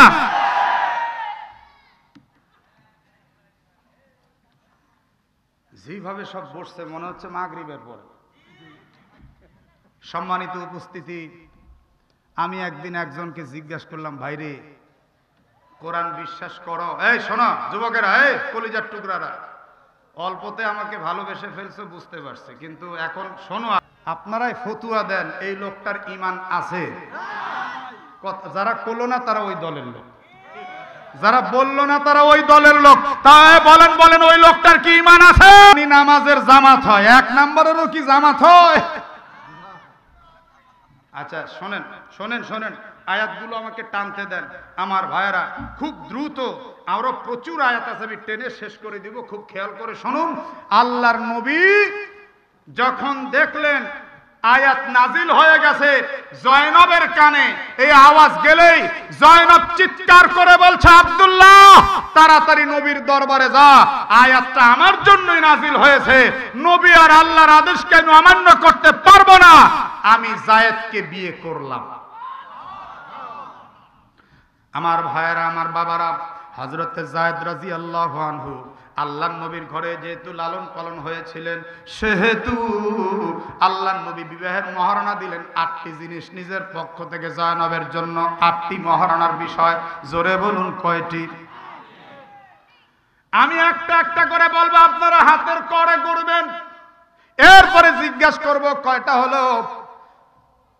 10টি দিনার, 60টি দিরহাম, 1টি ওড়না, 1টি কামিজ, 1টি ইজার, 1টি লেপ, 50 মুদ গম, 30 সা খেজুর।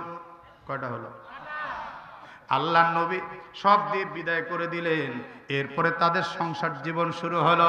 কিন্তু কি আশ্চর্যের ব্যাপার, সংসার জীবন যতই আস্তে আস্তে সামনের দিকে যাচ্ছে, কিন্তু তাদের সংসারের মধ্যে দূরত্ব সৃষ্টি হচ্ছে, স্বামী স্ত্রীর মধ্যে বনিবনা হয় না। বাংলাদেশের এমন অনেক ঘর আছে স্বামী স্ত্রীর মধ্যে সুখ নেই, এমন ঘর রংপুরে আছে না নাই? আছে। এই মুহূর্তে আমি আপনাদের কেমন একটা দোয়া শিক্ষা দিব, এই দোয়া যদি স্বামী স্ত্রী একে অপরের চার চোখের দিকে তাকিয়ে পাঠ করে, ওই সংসারের মধ্যে সঙ্গে সঙ্গে রাগ দূর হয়ে আল্লাহর রহমত নাজিল হবে। দোয়াটাকে আপনারা শিখবেন। কে কে হাত দেখি? দোয়া শেখার জন্য হাত তুলছেন, একটারও ঘরে শান্তি নেই। ও আলমগীর ভাই বুঝা গেছে।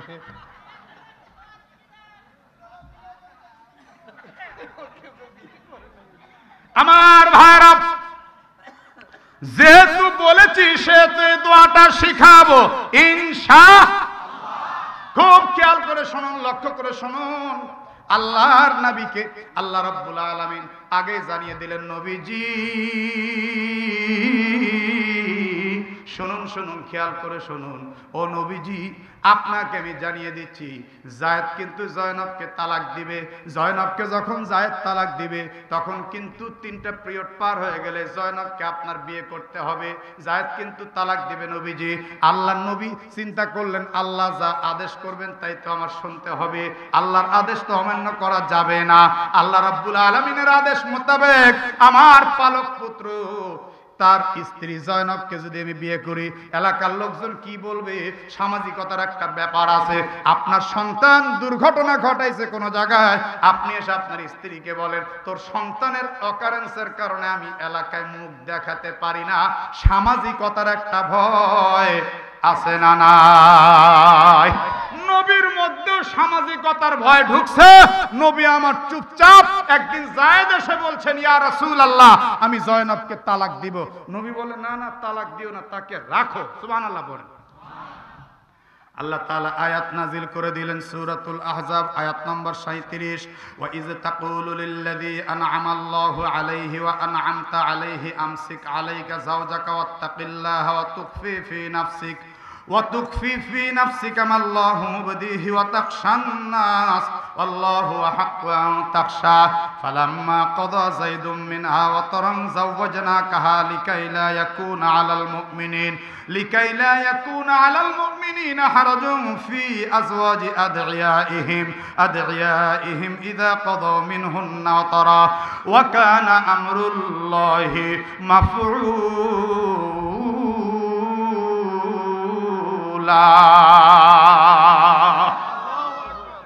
আল্লাহ রাব্বুল আলামিন বলেন, নবীজি স্মরণ করুন ওই সময়ের কথা যখন আল্লাহ রাব্বুল আলামিন এবং তার রাসূল জায়েদকে অনুগ্রহ করেছিল। আর জায়েদ আপনার কাছে এসে বলেছিল, আমি আমার স্ত্রী জয়নবকে তালাক দিতে চাই। নবীজি আপনি বলেছেন তুমি তোমার স্ত্রীকে রাখো, আল্লাহকে ভয় করো। ও নবীজি, আপনি কিন্তু মনের মধ্যে মানুষের ভয়কে লুকিয়ে রেখেছিলেন, আমি আল্লাহ তা প্রকাশ করে দিয়েছিলাম। আল্লাহু আহাক্কু আন তাখশা, আল্লাহ তাআলাই অধিক হকদার যে একমাত্র আপনি তাকে ভয় করবেন। ফালাম্মা ক্বাদা যায়দুম মিনহা ওয়াতারান যাওয়াজনাকাহা, ও নবীজি অতঃপর জায়েদের যখন প্রয়োজন ফুরিয়ে গেল, তার মানে যখন সে তালাক দিল, কাহা, আমি নিজেই জয়নবের সঙ্গে আপনাকে বিয়ে দিয়ে দিলাম। লিকাইলা ইয়াকুনা আলাল মুমিনিনা হারাজুন ফি আজওয়াজি আদইয়াইহিম ইযা ক্বাদাউ মিনহুন্না তারা। নবীজি গো, আমি এইটা করছি এই কারণে যেন করে মুমিনদের অন্তরের সংকীর্ণতা দূর হয়ে যায়।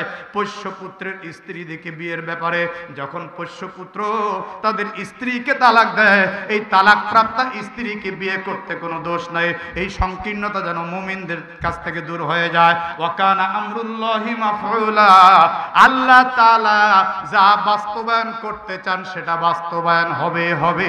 আল্লাহর হুকুম জীবনেও কোনোদিন অবাস্তবে পরিণত হবে না। এবার আসেন একটু গবেষণায় ডুব দিই, খালি তো শুনলে হবে না। নাস্তিকদের প্রশ্নে আমরা চলে আসলাম। এইখানে আল্লাহ রাব্বুল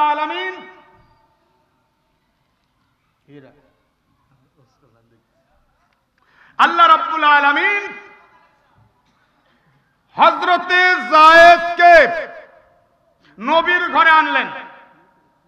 নবীর ঘরে আনার পরে নবী নিজে জায়েদকে জয়নবের সঙ্গে বিয়ে দিলেন। প্রশ্ন, নবী যদি জয়নবকে বিয়েই করবেন, জয়নব তো রাজি ছিল, কথা বলেন, জয়নব রাজি ছিল না? জয়নব তো রাজি ছিল, তো নবী ইচ্ছা করলেই তো বিয়ে করতে পারতেন। ও নাস্তিকের বাচ্চারা, তোমরা যে বলো নবীর চরিত্র খারাপ, তো নবীর চরিত্র খারাপ হলে তো নবী আগেই ঠিক করতেন। জয়নবের সাথে জায়েদের বিয়ে দিলেন কেন? কথা বুঝতেছেন না? আচ্ছা, জায়েদের সাথে বিয়ে দিল। জায়েদ এসে বলল, হুজুর আমি তো তালাক দেব। নবী বললেন, আমসিক, তুমি রাখো। আলাইকা যাওজাক, তোমার স্ত্রীকে। নবী যদি মনে করতে যে হ্যাঁ যা তাড়াতাড়ি তালাক দাও, আমি বিয়ে করতে চাই, নবী এইটা বলেন নাই, বরং নবী বলছেন তুমি তোমার স্ত্রীকে রাখো, তুমি তালাক দিতে পারবা না। সুবহানাল্লাহ পড়েন। আর একটা ব্যাপারে আল্লাহ নিজে বলছেন, ও নবী আপনি মানুষকে ভয় করতেছেন, আমি বলছি বিয়ে করতে, আপনি বিয়ে করবেন, মানুষকে আপনি ভয় করেন কোন দুঃখে? তাহলে আল্লাহই বলায় নিচ্ছেন, কথা কন না কেন? আচ্ছা এবার আসেন, নবী কি জায়েদকে বলছে তুমি তালাক দাও? বলছে আমসিক, তুমি রাখো। একটা আরবি শব্দ কোরআনের শব্দ অন্তত মুখস্থ করেন, আমসিক। কথা না বল, কথা বলেন। আমসিক আমর ওয়াহিদ মুজাক্কার হাজিরের সিগা। আল্লাহ তাআলা নবীকে দিয়ে বলাইছেন আমসিক, তুমি রাখো। এই কথাটা আপনারা মুখস্থ করতে পারবেন? সকলে বলেন আমসিক। কেন বলাচ্ছি জানেন? এই শব্দটা মুখস্থ থাকলে আপনারা নাস্তিকদেরকে দাঁত ভাঙ্গা জবাব দিতে পারবেন। কোরআনে নবী বলছে জায়েদের স্ত্রীকে রাখতে, তো নবী কেমনে বিয়ে করলো? নবী বিয়ে করে নাই, আল্লাহ করাইছে। কথা কর না কেন? তাহলে মুখস্থ করেন আমসিক। হলো না? এক আওয়াজে জোরে বলেন আমসিক। আর একবার জোরসে বলুন, জোর হলো না।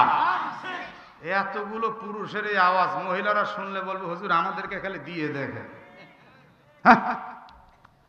আমসিক অর্থ তুমি রাখো। সকলে বলেন অর্থ কি? তাহলে আমি এবার বলবো আমসিক, আপনারা বলবেন তুমি রাখো। বলতে পারবেন? কত মিছিল হলো আজকে, একটা কোরআনের মিছিল হোক, দেখা যাক কি হয়। এই রেডি? পারবেন তো ইনশাআল্লাহ? এই যুবকেরা রেডি? আমসিক, আমসিক, আমসিক। এই কথা আল্লাহ নিজে নবীকে বলতে বললেন, নবী জায়েদকে বললেন খবরদার স্ত্রীকে তালাক দিও না। তাহলে নাস্তিক যে বলল আল্লাহর নবীর চরিত্র ভালো না, আল্লাহ বলেন যাওয়াজনা কাহা, আমি নিজে বিয়ে দিয়ে দিয়েছি। একটু চিল্লা এখন আল্লাহু আকবার। তাহলে নাস্তিকদের কথার কোনো ভ্যালু আছে? তোদের এত চুলকায় কেন? ও নাস্তিকের বাচ্চারা, সারা পৃথিবী অবজারভেশন করলে দেখা যায় ওই সুইজারল্যান্ডেও কোরআনের প্রতি আক্রমণ, কোরআনকে ফুটবলের মতো লাথি মারো, কোরআনের পৃষ্ঠা ছিঁড়ে পায়ের নিচে পদদলিত করো। ফেসবুকের মধ্যে পর্যন্ত আমরা দেখতে পেলাম বাইতুল্লাহ শরীফের উপরে পা রেখে ফেসবুকে ছবি পোস্ট করলো। বাংলাদেশে সাইবার ক্রাইম আইন আছে, তাদেরকে ধরে কি শাস্তি দিল বাংলার জমিনে আমরা কেউ দেখতেও পেলাম না। কুমিল্লা 14 গ্রামে এই কোরআনকে দেবীর পায়ের নিচে রাখলো গত বছরে। কথা বলেন না কেন? তার বিচার কি হলো আমরা দেখতে পেলাম না। ও কলিজার টুকরা ভাইরা আমার, আমার নবীর ইজ্জত নিয়ে সিনেমিনি খেলা হয়, আমার নবীকে যা ইচ্ছা তাই বলা হয়, আমার নবীকে পাগল বলা হয়, আমার নবীকে চরিত্রহীন বলা হয়, আমার নবীকে ধর্ষক বলা হয়, তাদের কোনো বিচার হয় না। আমরা দেখলাম Rigveda, Samaveda, Yajurveda, Atharvaveda, new testament, old testament, Bible, কোন কিছুর বিরুদ্ধে কেউ কোনোদিন কথা বলে না, একমাত্র কোরআনের বিরুদ্ধে কথা বলে। আমরা কোন ধর্ম নিয়ে, তন্ত্র মন্ত্র নিয়ে কথা বলতে চাই না। তোমরা কেন কেবলমাত্র কোরআন নিয়ে কথা বলবে? সুতরাং আগামীর বাংলাদেশে এই সমস্ত নাস্তিকদের চূড়ান্ত ফয়সালা ফাঁসি, মৃত্যুদণ্ড হতে হবে। তা যদি না হয়, নবী প্রেমী বাংলার তাওহীদ জনতা এই শয়তানদের বিচার নিজ হাতে করবে। পালানোর জায়গা পাবে না, পাবে না, পাবে না।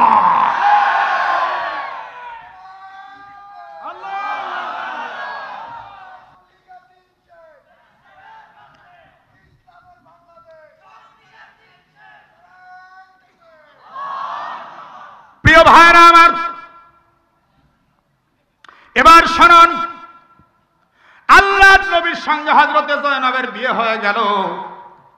লম্বা ঘটনা আমি বলতে যাচ্ছি না। বিয়ে হওয়ার পরে নবী আমার বললেন, আনাস ওলিমার ব্যবস্থা করো, সাহাবাদেরকে দাওয়াত দাও। একটা খাসি জবাই দেওয়া হলো, খাসির গোশত ভুনা করা হলো, রুটি তৈরি করা হলো। এক পর্যায়ে হযরত আনাস বলেন, 10 জন 10 জন করে আমি খাওয়াচ্ছি, 10 জন ঢোকে 10 জন বের হয়ে যায়, 10 জন ঢোকে 10 জন বের হয়ে যায়। হযরত আনাস বলেন, আমার মা একটু হালুয়া দিলেন, বললেন নবী নববধূ নিয়ে বাসরে যাবে, হালুয়াটুকু নবীর কাছে দিবা। আল্লাহর নবীর কাছে এসে হযরত আনাস বলেন, নবীজি আমার মা এই হালুয়াটুকু নতুন দম্পতির জন্য দিয়েছেন। আল্লাহর নবী বলেন, যায়েদ এই দিকে আয়, এই হালুয়াটা ঢাকনা দিয়ে ঢেকে নে, আর বিসমিল্লাহ বলে সবাইকে ডাক দে। খবরদার ঢাকনা উল্টোবি না, হালুয়া সবাইকে খাওয়াতে থাক, খাওয়াতে থাক। হযরত আনাস বলেন, খাওয়াতে খাওয়াতে 300 জনের পেটটা ভরে গেছে। আল্লাহর নবীর হুকুমে যখন ঢাকনাটা উল্টালাম, তখন দেখলাম হালুয়া যেমন ছিল তেমনই আছে। 300 জন খাওয়ার পরে এক জাররা পরিমাণ কমে নেই। আপনারা তো সুবহানাল্লাহ পড়লেন, কিন্তু খাওয়া যখন হয়ে গেল, হযরতে জয়নাব বিনতে জাহাস ঘরের মধ্যে এক কর্নারে লজ্জায় মাথা নিচু করে, নতুন বিবি একটা শরম আছে না নাই? আল্লাহর নবীও বাসর করবেন, কিন্তু দেখা যাচ্ছে 2-3 জন সাহাবায়ে কেরাম খোশ গল্পে মেতে গেছে। আমাদের বিবাহ শাদীর মধ্যেও কিন্তু দেখবেন খাওয়া দাওয়া শেষ, তারপরে সিগারেট টানে। হায়রে গল্প রাত 12টা বাজে, তাও গল্প ফুরায় না, খালি কানের উপর দেওয়া দরকার, কথা কর না কেন, ঠিক কিনা? ও বন্ধুরা আমার, আল্লাহ নবী সাল্লাল্লাহু আলাইহি সাল্লাম এবার করলেন কি, ওই ঘর থেকে বের হয়ে গেলেন লজ্জায়। হায়রে নতুন বউয়ের সামনে এরা গল্প করে, নবী লজ্জা পাচ্ছেন, মনের দিক থেকে কষ্ট পাচ্ছেন। ঘর থেকে বের হয়ে কি করবেন নবী আমার? আম্মা জান আয়েশা সিদ্দিকার ঘরের মধ্যে গেলেন। আম্মা জান আয়েশা বললেন, নবীজি নতুন বিবিকে কেমন পেলেন? বলে, খুব ভালো। আয়েশা মনটা ভালো নাই। কয় কেন? এই ঘটনা। আবার গেলেন হযরতে সাউদার ঘরে, নবীজি নতুন বিবি কেমন পেলেন? ভালো। আবার গেলেন হযরতে জয়নব বিনতে খুজাইমার ঘরে, নতুন বিবি কেমন পেলেন? কয় খুব ভালো। সব বিবির ঘর ঘুরে আবার তিনি আসলেন জয়নবের ঘরে, এসে দেখলেন 3 জনের গল্প চলতেইছে। আল্লাহর নবী মনের দিক থেকে চরম কষ্ট পাচ্ছেন। আল্লাহর নবী যদি কষ্ট পায়, আমার আল্লাহ কিন্তু সহ্য করতে পারে। আসতে বললেন কেন? সাথে সাথে মহান রব্বুল আলামিন সূরাতুল আহজাবের 53 নম্বর আয়াত নাজিল করে এই সমস্যার সমাধান দিয়ে দিয়েছে। ইয়া আইয়ুহাল্লাযীনা আমানু লা তাদখুলু বুয়ুতান নাবিয়্যি ইল্লা আন ইউযানা লাকুম ইলা তুআমিন গায়রা নাযিরিনা ইনাহু ওয়ালাকিন ইযা দুইতুম ফাদখুলু ফাইযা তু'ইমতুম ফান্তাশিরু ওয়ালা মুস্তানিসিনা লিহাদিস ইন্না যালিকুম কানা ইউযিন নাবিয়্যা ফায়াস্তাহয়ি মিনকুম আল্লাহু লা ইয়াস্তাহয়ি মিনাল হক ওয়া ইযা সাআলতুমুহুন্না মাতা'আন ফাসআলুহুন্না মিন ওয়ারা'i হিজাব যালিকুম আতহারু লিকুলুবিকুম ওয়া কুলুবিহিন্না ওয়া মা কানা লাকুম আন তুযু রাসূলাল্লাহি ওয়া লা আন তানকিহু আজওয়াজাহু মিন বাদিহি আবাদা ইন্না যালিকুম কানা ইনদাল্লাহি আযীমা। আল্লাহ রাব্বুল আলামিন বললেন, ইয়া আইয়ুহাল্লাযীনা আমানু লা তাদখুলু বুয়ুতান নবী, হে ঈমানদারেরা, খবরদার নবীর ঘরে তোমরা প্রবেশ করবে না। একটু জবান খুলে বলেন, ঘোষণাকার ইল্লা ইউযানা লাকুম ইলা তুআমিন গায়রা নাযিরিন ইনাহু, তবে হ্যাঁ তোমরা প্রবেশ করবে, খাবার পাকানোর অপেক্ষা করবে। খাবার পাকানো হলে তোমাদেরকে হুকুম দিলে তোমরা প্রবেশ করবে। ওয়ালাকিন ইযা দুইতুম ফাদখুলু ফাইযা তু'ইমতুম, যখন তোমাদেরকে খাবারের জন্য ডাকা হবে তখন তোমরা প্রবেশ করবে। ফাইযা তু'ইমতুম, এরপরে যখন তোমাদের খাওয়া হয়ে যাবে, ফান্তাশিরু, সাথে সাথে তোমরা চলে যেও। সুবহানাল্লাহ পড়েন। দাওয়াত খেয়ে ওই জায়গায় বসে থাকা ঠিক না, কথা বলেন ঠিক কি না? ফান্তাশিরু ওয়ালা মুস্তানিসিনা লিহাদিস, আর খোশ গল্পে তোমরা মেতে থাকবে না। ইন্না যালিকুম কানা ইউযিন নাবিয়্যা, এতে করে কিন্তু নবীজি কষ্ট পান। ফায়াস্তাহি মিনকুম, আর লজ্জার কারণে তোমাদেরকে বলতে পারেন না। আল্লাহু লা ইয়াস্তাহি মিনাল হক, আল্লাহ তাআলা কিন্তু লজ্জাবোধ করেন না সত্য বলতে। ওয়া ইযা সাআলতুমুহুন্না মাতা'আন ফাসআলুহুন্না মিন ওয়ারা'i হিজাব। শোনরে সাহাবারা, শোনরে মুমিনরা, যখনই তোমরা নারীদের কাছ থেকে কিছু চাইবা, ফাসআলুহুন্না মিন ওয়ারা'i হিজাব, তখন তোমরা তাদের কাছ থেকে পর্দার আড়াল থেকে চাইবা। সুবহানাল্লাহ। সাথে সাথে পর্দার আয়াত নাজিল হলো, নবীজি একটা পর্দা টেনে দিলেন। বাংলাদেশে হিজবুত তাওহীদ নামক একটি শয়তান দল বলে মেয়েদের পর্দা কালো বোরকার মধ্যে নয়, পর্দা হলো ঘাড়টা ঢেকে থাকলে হবে, মুখ ঢাকার দরকার নাই। এই শয়তান, দেখ দেখ সূরাতুল আহজাবের 53 নম্বর আয়াতে আল্লাহ বলেছেন, ওয়াইদা সাআলতুমুহুন্না মাতান, নবীর বিবিদের কাছে, মুমিন নারীদের কাছে মাতান কোন সামগ্রী যদি চাও, ফাসআলুহুন্না, তাদের কাছে চাইবা মিন ওয়ারাই হিজাব, পর্দার আড়াল থেকে। মুখ দেখা গেলে তাহলে পর্দার আড়াল কেন হবে? কথা বলেন না কেন? যদি মুখ দেখাই জায়েজ হয় তাহলে পর্দার আড়াল বলার দরকার আছে? কথা বলেন, দরকার আছে? কোনো দরকার নাই। পর্দার আড়াল যখন করে দেওয়া হলো, এই সাহাবারা চলে গেলেন, আল্লাহর নবী বাসরে গেলেন।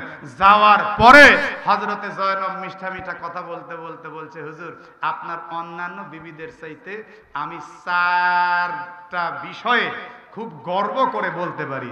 আল্লাহর নবী বললেন, কোন 4 বিষয়?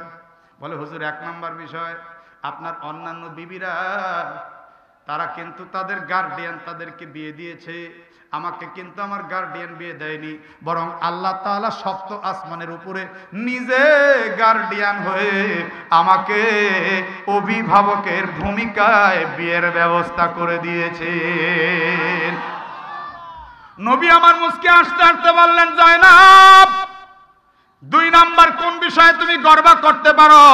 ইয়া রাসূলুল্লাহ, ইয়া হাবিবাল্লাহ, 2 নাম্বার বিষয় হলো আমার এবং আপনার বিয়ের ঘটক ছিল ডাইরেক্ট জিবরাইল ফেরেশতা। জয়নবরে 3 নাম্বার কোন বিষয়? ইয়া রাসূলুল্লাহ, ইয়া হাবিবাল্লাহ, 3 নাম্বার বিষয়টা হলো, ও নবীজি আমার বিবাহের অলিমা খাসির ভুনা দিয়ে রুটি দিয়ে হয়েছে, 300+ সাহাবায়ে কেরাম খেয়েছে, আপনার অন্যান্য বিবিদের কিন্তু এত বড় বড় অলিমা হয়নি। বিবাহের মধ্যে 1 কাপ দুধ অথবা একটু খেজুর, আবার বাসর ঘরের মধ্যে চটের উপরে শুয়েছেন, আপনি হয়তো চাটাইয়ের মধ্যে শুয়েছেন অথবা খেজুর পাতার বিছানার মধ্যে শুয়েছেন।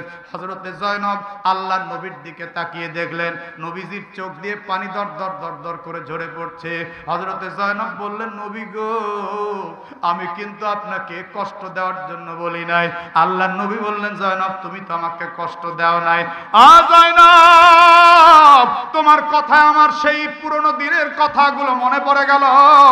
জয়নব রে, তুমি আমার সুখের দিনের বিবি, কিন্তু খাদিজা আমার আয়েশা সাওদারা কিন্তু সুখের দিনের বিবি না। খাদিজা ধনবতী, খাদিজা রূপবতী, খাদিজা সব সম্পত্তি আল্লাহর রাস্তায় দান করে দিয়েছে, আমার সঙ্গে গরিবানা জিন্দেগি সে কবুল করে নিয়েছে। দিনের পর দিন খাদিজা আমার না খেয়ে থেকেছে, তবুও কোনোদিন তার কোনো অভিযোগ ছিল না। আর সাওদাকে বিয়ে করছে, আমি বড় কষ্টে দিনাতিপাত করছি, কোনোদিন তার কোনো অভিযোগ ছিল না। আয়েশাকে আমি ছোট্ট মানুষটা বিয়ে করে নিয়ে আসছি, কিন্তু তাকে একটু ভালো কাপড় দিব, খাওয়ার দিব, আমার কোনো যোগ্যতা আমার কিন্তু কোনো প্রকার এখানে এরকম ছিল না, স্বাচ্ছন্দ্যতা ছিল না। ও জয়নব, আমার ওই দিনের কথাগুলি মনে পড়ে গেছে, এজন্যই কিন্তু আমার চোখ দিয়ে পানি ঝরতেছে। জয়নব কান্দে, নবীও কান্দেন, কাঁদতে কাঁদতে বলে, নবী আসলে আমি বুঝতে পারি নাই। ও ভাইরা রে আমার, আল্লাহর নবীর পরিবার যে কি কষ্ট করে চলেছে, তারপরেও কিন্তু আমার নবী দ্বীনের কোনো বিষয়কে 1 জাররা পরিমাণ 19-20 করেন নাই, সাহাবায়ে কেরাম করেন নাই। আর আমরা সব কিছু থেকে একদম উপরে আছি, বাসস্থান, অন্ন, বস্ত্র, কত যে শান্তি, মাথার উপরে ফ্যান ঘুরে, কারো ঘরে আবার এয়ার কন্ডিশন, তারপরেও কিন্তু আমরা আল্লাহর রাস্তার জন্য নিবেদিত প্রাণ না। জোরে জোরে বলুন ঠিক কিনা? আল্লাহর নবী বললেন, জয়নব 4র্থ নাম্বার কোন বিষয়ে তুমি গর্ব করতে পারে বলো? হযরতে জয়নব চোখের পানি ছাড়তে ছাড়তে বলেন, নবী গো, আপনার অন্যান্য বিবিদের সম্পর্ক আপনার সঙ্গে একদিকের স্বামী স্ত্রী, কিন্তু আমার সম্পর্ক 2 দিক। জোরে বলুন সুবহানাল্লাহ। নবী বলেন, 2 দিক দিয়ে কিভাবে তুমি একটু বলো। আপনারা কি বিষয়টা শুনবেন? কে কে টান টান করে আল্লাহকে দেখান, দেখি কে কে হাত নামান। আমার ঘড়িতে রাত্রি 12:15 বাজে। উঠে গে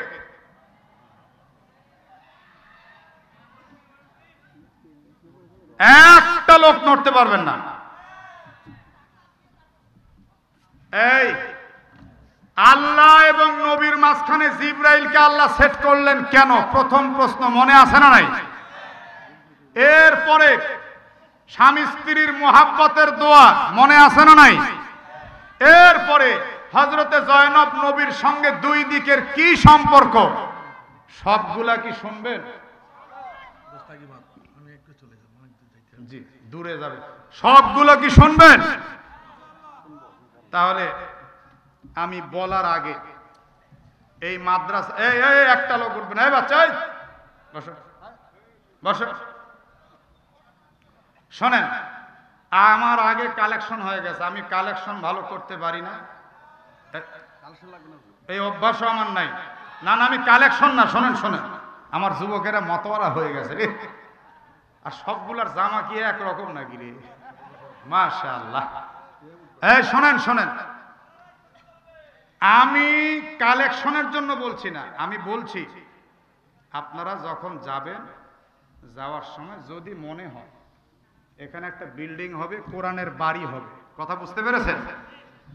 আমার যদি 1 টাকা দেওয়ার সমর্থন থাকে দিবেন, ওখানে কোরআন তেলাওয়াত হবে, বাচ্চারা হাফেজ হবে, 1 জন থেকে 10 জন, 10 জন থেকে 20 জন, 20 জন থেকে 200 জন, 200 জন থেকে 2000 জন, আপনার 1 টাকার শাখা প্রশাখা কিয়ামত পর্যন্ত চলতে থাকবে। একটু চেষ্টা করে যায়েন, এই হলো আমার কথা। রাজি আছেন তো ইনশাআল্লাহ? আর সর্বশেষ কথা, একটু পরে মোনাজাত হবে, এই 3টি জটিল কথা বলে দিব। এই মোনাজাতের পরে পার্শ্বে আমার গাড়ি আছে, ড্রাইভার সাহেব আছে, আপনারা বিতর্কিত বিষয়ে মিশ্রণে লেখা কোন কোন আয়াত রদবদল করেছে, এই পুস্তিকাটার নাম আমি দিয়েছি নকল কোরআন নকল নবী। আর একটা বিষয়, নাস্তিকরা বলছে আসমান থেকে কোরআন পাঠাইছে আল্লাহ, কিন্তু কাগজ তো পাঠায়নি। হুজুররাই কাগজের কোরআন বানাইছে, এটা তাদের পেট পালার একটা মাধ্যম। আপনি কি জবাব দিবেন? নবীর জামানায় সত্যিই তো কাগজের কোরআন ছিল না, কি কথা বলেন না? নবীর জামানায় কাগজের কোরআন ছিল? নাস্তিকরা বলছে কাগজের কোরআন আসমানি কিতাব মানি না, আপনি কি জবাব দিবেন? বিভিন্ন ধর্মীয় পুস্তকের আলোকে নাস্তিকদের প্রশ্নের উত্তর আমি আপনাদের দোয়ায় আল্লাহর রহমতে এটার জবাব দেওয়ার চেষ্টা করেছি। 3 নাম্বার, রাসূলুল্লাহর বহু বিবাহের কারণ কি? কোরআনে আছে 4 বিয়ের কথা, নবী করছেন 13 থেকে 15টা, তাহলে নবী কোরআন মানলেন কিভাবে? 4 নাম্বার, কোরআনে 24টি প্রাণীর নাম আল্লাহ উল্লেখ করেছেন, প্রাণী জগতে আল্লাহর কোন কোন কুদরত নিহিত আছে। এই 4টি পুস্তিকার সমন্বয় একটা বই সংকলন সমগ্র। আরেকটা হলো নামাজ নিয়ে বিতর্কের সমাধান যত আছে, আমাদের সমাজের মধ্যে নামাজ নিয়ে অনেক বিতর্ক আছে না নাই? এই বইটার সবচেয়ে বড় আকর্ষণ হলো প্রত্যেকটা পয়েন্ট হাদিসের কিতাবের সাথে মিল করা আছে, পৃষ্ঠা নাম্বার, হাদিস নাম্বার, এবং গুগলে সার্চ দিলেও আপনি হাদিসগুলো একদম দলিল সহ মোবাইলেও দেখতে পাবেন। এই 2টি বই শুধুমাত্র কম্পিউটার, কম্পোজ, কাগজ খরচ, ছাপা খরচ, কেয়ারিং খরচ মাত্র 100, 2টা বই 200 টাকা। এই গাড়িতে আপনারা পাবেন। শুধুমাত্র হাদিয়া স্বরূপ এই খরচটা দিয়ে দিন প্রচারের সুযোগ করে দিবেন, নিজেরাও পড়বেন। কলিজার টুকরা ভাইরা আমার, আমরা চলে যাচ্ছি। ওই যে হযরতে জয়নব বললেন 2 দিকে আপনার সাথে আমার সম্পর্ক, মনে আছে? নবী বললেন বলো 2 দিক দিয়ে কি সম্পর্ক? ইয়া রাব্বাল আলামিন, ও নবীজি, 2 দিক দিয়ে সম্পর্ক হলো, আপনি একদিকে আমার স্বামী, আমি আপনার স্ত্রী, কিন্তু আরেক দিকের সম্পর্ক হলো আত্মীয়তা। নবী বললেন কোন সম্পর্ক? বলে আমি আব্দুল মুত্তালিবের মেয়ের মেয়ে, আর আপনি হলেন আব্দুল মুত্তালিবের ছেলের ছেলে। আপনি আর আমি চাচাতোর ফুফাতো বোন। নবীজি, ইয়া রাসূলুল্লাহ, ইয়া হাবিবাল্লাহ, তাহলে আপনার দাদা যিনি, আমার নানাও তিনি। সুবহানাল্লাহ পড়ে। এই 4 বিষয়ে আমি আপনার অন্যান্য বিবিদের উপরে গর্ব করতে পারি। এখন বাকি আছে আর 2 কথা, স্বামী স্ত্রীর মহাব্বত, আর হলো আল্লাহ নবীর মাঝে জিবরাইলকে সেট করা হলো কেন? শুনবেন? বলবো? আচ্ছা, আবার বলি, আল্লাহর হাবিব সাল্লাল্লাহু আলাইহি সাল্লাম আর আল্লাহর মধ্যে জিবরাইলকে সেট করছে কেন? কোরআনের আয়াতের একটা দর্শন আপনাকে 1 মিনিটে বুঝতে হবে। আল্লাহ বলেছেন ফি সিত্তাতি আইয়াম, সিত্তাতুন মানে 6, ইয়াউমুনের বহুবচন আইয়ামুন। ও আমার ভাইরা, 6 দিনে আল্লাহ সৃষ্টি করেছেন। সুবহানাল্লাহ বলেন। কত সেকেন্ডে 1 মিনিট? জোরে বলুন। কত মিনিটে 1 ঘন্টা? কত ঘন্টায় রাত দিন? তাহলে বোঝা গেল সেকেন্ড সময়, মিনিট সময়, ঘন্টা সময়, এমন 6 দিন সময়ের মাধ্যমে আল্লাহ তাআলা এই পৃথিবীকে সৃষ্টি করেছেন। সুতরাং এই পৃথিবীতে যা কিছু হয় মাধ্যম ছাড়া কিছুই হয় না। আল্লাহ খুঁটিবিহীন আসমানকে ঝুলিয়ে রেখেছেন। সামান্য পর্দা ঝুলাতে আমাদের কত বাঁশ লাগছে, বাঁশের মাধ্যমে পর্দাকে ঝুলিয়ে রাখা হয়েছে। মাইকের মাধ্যমে আওয়াজ, বিদ্যুতের মাধ্যমে আলো, পিতামাতার মাধ্যমে সন্তান, গাছের মাধ্যমে ফল, মেঘের মাধ্যমে, কথা বলো না, মেঘের মাধ্যমে। কেন মেঘ ছাড়া কি আল্লাহ বৃষ্টি দিতে পারেন না? জোরে বলেন, পারেন না? কিন্তু দেন না, কারণ এটা পৃথিবীর নিজাম না, সিস্টেম না। যা কিছু হয় সব কিছু মাধ্যমেই হয়। যেহেতু এটাই পৃথিবীর সিস্টেম, ওই সিস্টেমেই আল্লাহ কোরআনকে জিবরাইলের মাধ্যমেই পাঠিয়েছে। সুবহানাল্লাহ বলেন। তাই বলে কি এখানে আল্লাহর কোনো অক্ষমতা আছে? আল্লাহ পারেন না এমন কিছুই না। আল্লাহ তাআলা সবই পারেন, কিন্তু কিছু কিছু কাজ করেন না। আল্লাহ যেমন ঘুমান না, লা তাখুযুহু সিনাতুন, আল্লাহ ঘুমান না। তাই বলে আমি যদি বলি আল্লাহ পারেন না, তাহলে কি ঠিক হবে? না, এটা ঠিক হবে না। আল্লাহ কিছু কিছু বিষয় করেন না। কথা কি বুঝেছেন না বুঝেন নাই? ও আমার ভাইরা, শেষ কথা বলবো। এত তাড়াতাড়ি? আচ্ছা, আপনাদের কারো আর শেষ কথা আছে কিছু? না দোয়ার দিকে যাব, কারণ ওটা বলে দিলে সব চলে যাবে। না আর না, রাত্রি 12, আমি 12টা পর্যন্তই সাধারণত বলি, আজকে 12টা পার হয়েছে। আপনাদের যদি আর কারো কিছু বলার না থাকে আমি ওটাও বলবো, বলে মোনাজাত দিব। কারণ কর্তৃপক্ষের হুকুম ছাড়া সভা ভাঙ্গা ঠিক না। কথা কর না কেন, ঠিক কিনা? কর্তৃপক্ষের হুকুম লাগে, তো হুকুম হয়েছে, আমি ওটা বলে দিব। বলে ইনশাআল্লাহ আপনাদের কাছ থেকে দোয়ার মাধ্যমে বিদায় নিব ইনশাআল্লাহ। সকলে একটু ভালো হয়ে বসেন, আর যারা বাইরে আছেন ভিতরে চলে আসেন। হতে পারে আজকের এই মোনাজাত জীবনের শেষ মোনাজাত। কথা বলেন না কেন, ঠিক কিনা? আর মোনাজাতের পরে আপনাদের কাছে আমার অনুরোধ রইল, এই মাদ্রাসার জন্য আপনারা স্টেজে লোক থাকবে, কিছু করে যাবেন বাবা। 1-2 বস্তা করে সিমেন্ট, আমার আগের বক্তা যদিও কালেকশন করেছে, কর্তৃপক্ষ বলছে আপনি শুধু তাফসির করেন, কালেকশন দরকার নাই। আমি শুধু অনুরোধটুকু করে গেলাম। এই এতিমখানা মাদ্রাসা, বালিকা মাদ্রাসা, অবলা নারীরা পড়াশোনা করছে, এখানে বিল্ডিং দরকার। আমাদের বিল্ডিং কত সুন্দর, এই বিল্ডিং এর জন্য আপনারা কিছু করে যাবেন। সবাই যদি 1-2 বস্তা করে সিমেন্ট দেয়, এখানে কিন্তু শত শত বস্তা সিমেন্ট উঠবে, ছাদ এমনিতে হয়ে যাবে। কথা বলেন ঠিক কিনা? আপনার হৃদয়ের উপরে ছেড়ে দেওয়া হলো, আপনার হাতটা একটু সম্প্রসারিত করবে। মাশাআল্লাহ। কি নাম ভাই জানেন? মুজাফফর ভাই আমার হাতে দিলেন মুসাফির হিসাবে 5000 টাকা, আরেক ভাই দিয়েছেন 600 টাকা। সকলে ইস্তেগফার পড়েন আর কথাটা শোনেন। আরেকজন 1500 টাকা, আরেক ভাই দিয়েছেন 500 টাকা সিমেন্ট বাবদ। কথাটা শোনেন, আমার সাথে সাথে সকলে পড়ুন আর কথাটা শুনুন। বিসমিল্লাহির রহমানির, হলো না তো? জোরে সোরে বলুন বিসমিল্লাহির।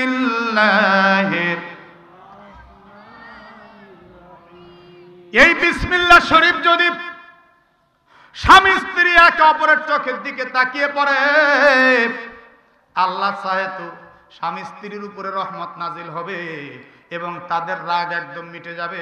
বলবেন হুজুর এটা তো আমরা সবাই জানি। শুনুন শুনুন, এই বিসমিল্লাহর বিষয়ে বলা হয়েছে কোন কোন জায়গায়, এটা হলো একটা ইসমে আজম। বিসমিল্লাহর মধ্যে আল্লাহর 3টা নাম আছে। একটা আল্লাহর জাতি নাম আর 2টা আল্লাহর সিফাতি নাম। আল্লাহর জাতি নাম আল্লাহ, একটা রহমান সিফাতি আর একটা রহিম সিফাতি। এই 3টা নাম ধরে যখন বান্দা ডাক দেয়, আল্লাহ তাআলা ওই বান্দার উপরে রহমত বরকত নাজিল করে। সকলে ইস্তেগফার পড়েন আর দুরূদ শরীফ পড়েন। আল্লাহুম্মা সাল্লি আলা محمد وعلى آل محمد كما صليت على إبراهيم وعلى آل إبراهيم إنك حميد مجيد اللهم بارك على محمد وعلى آل محمد كما باركت على إبراهيم وعلى آل إبراهيم إنك حميد مجيد اللهم آمين الحمد لله رب العالمين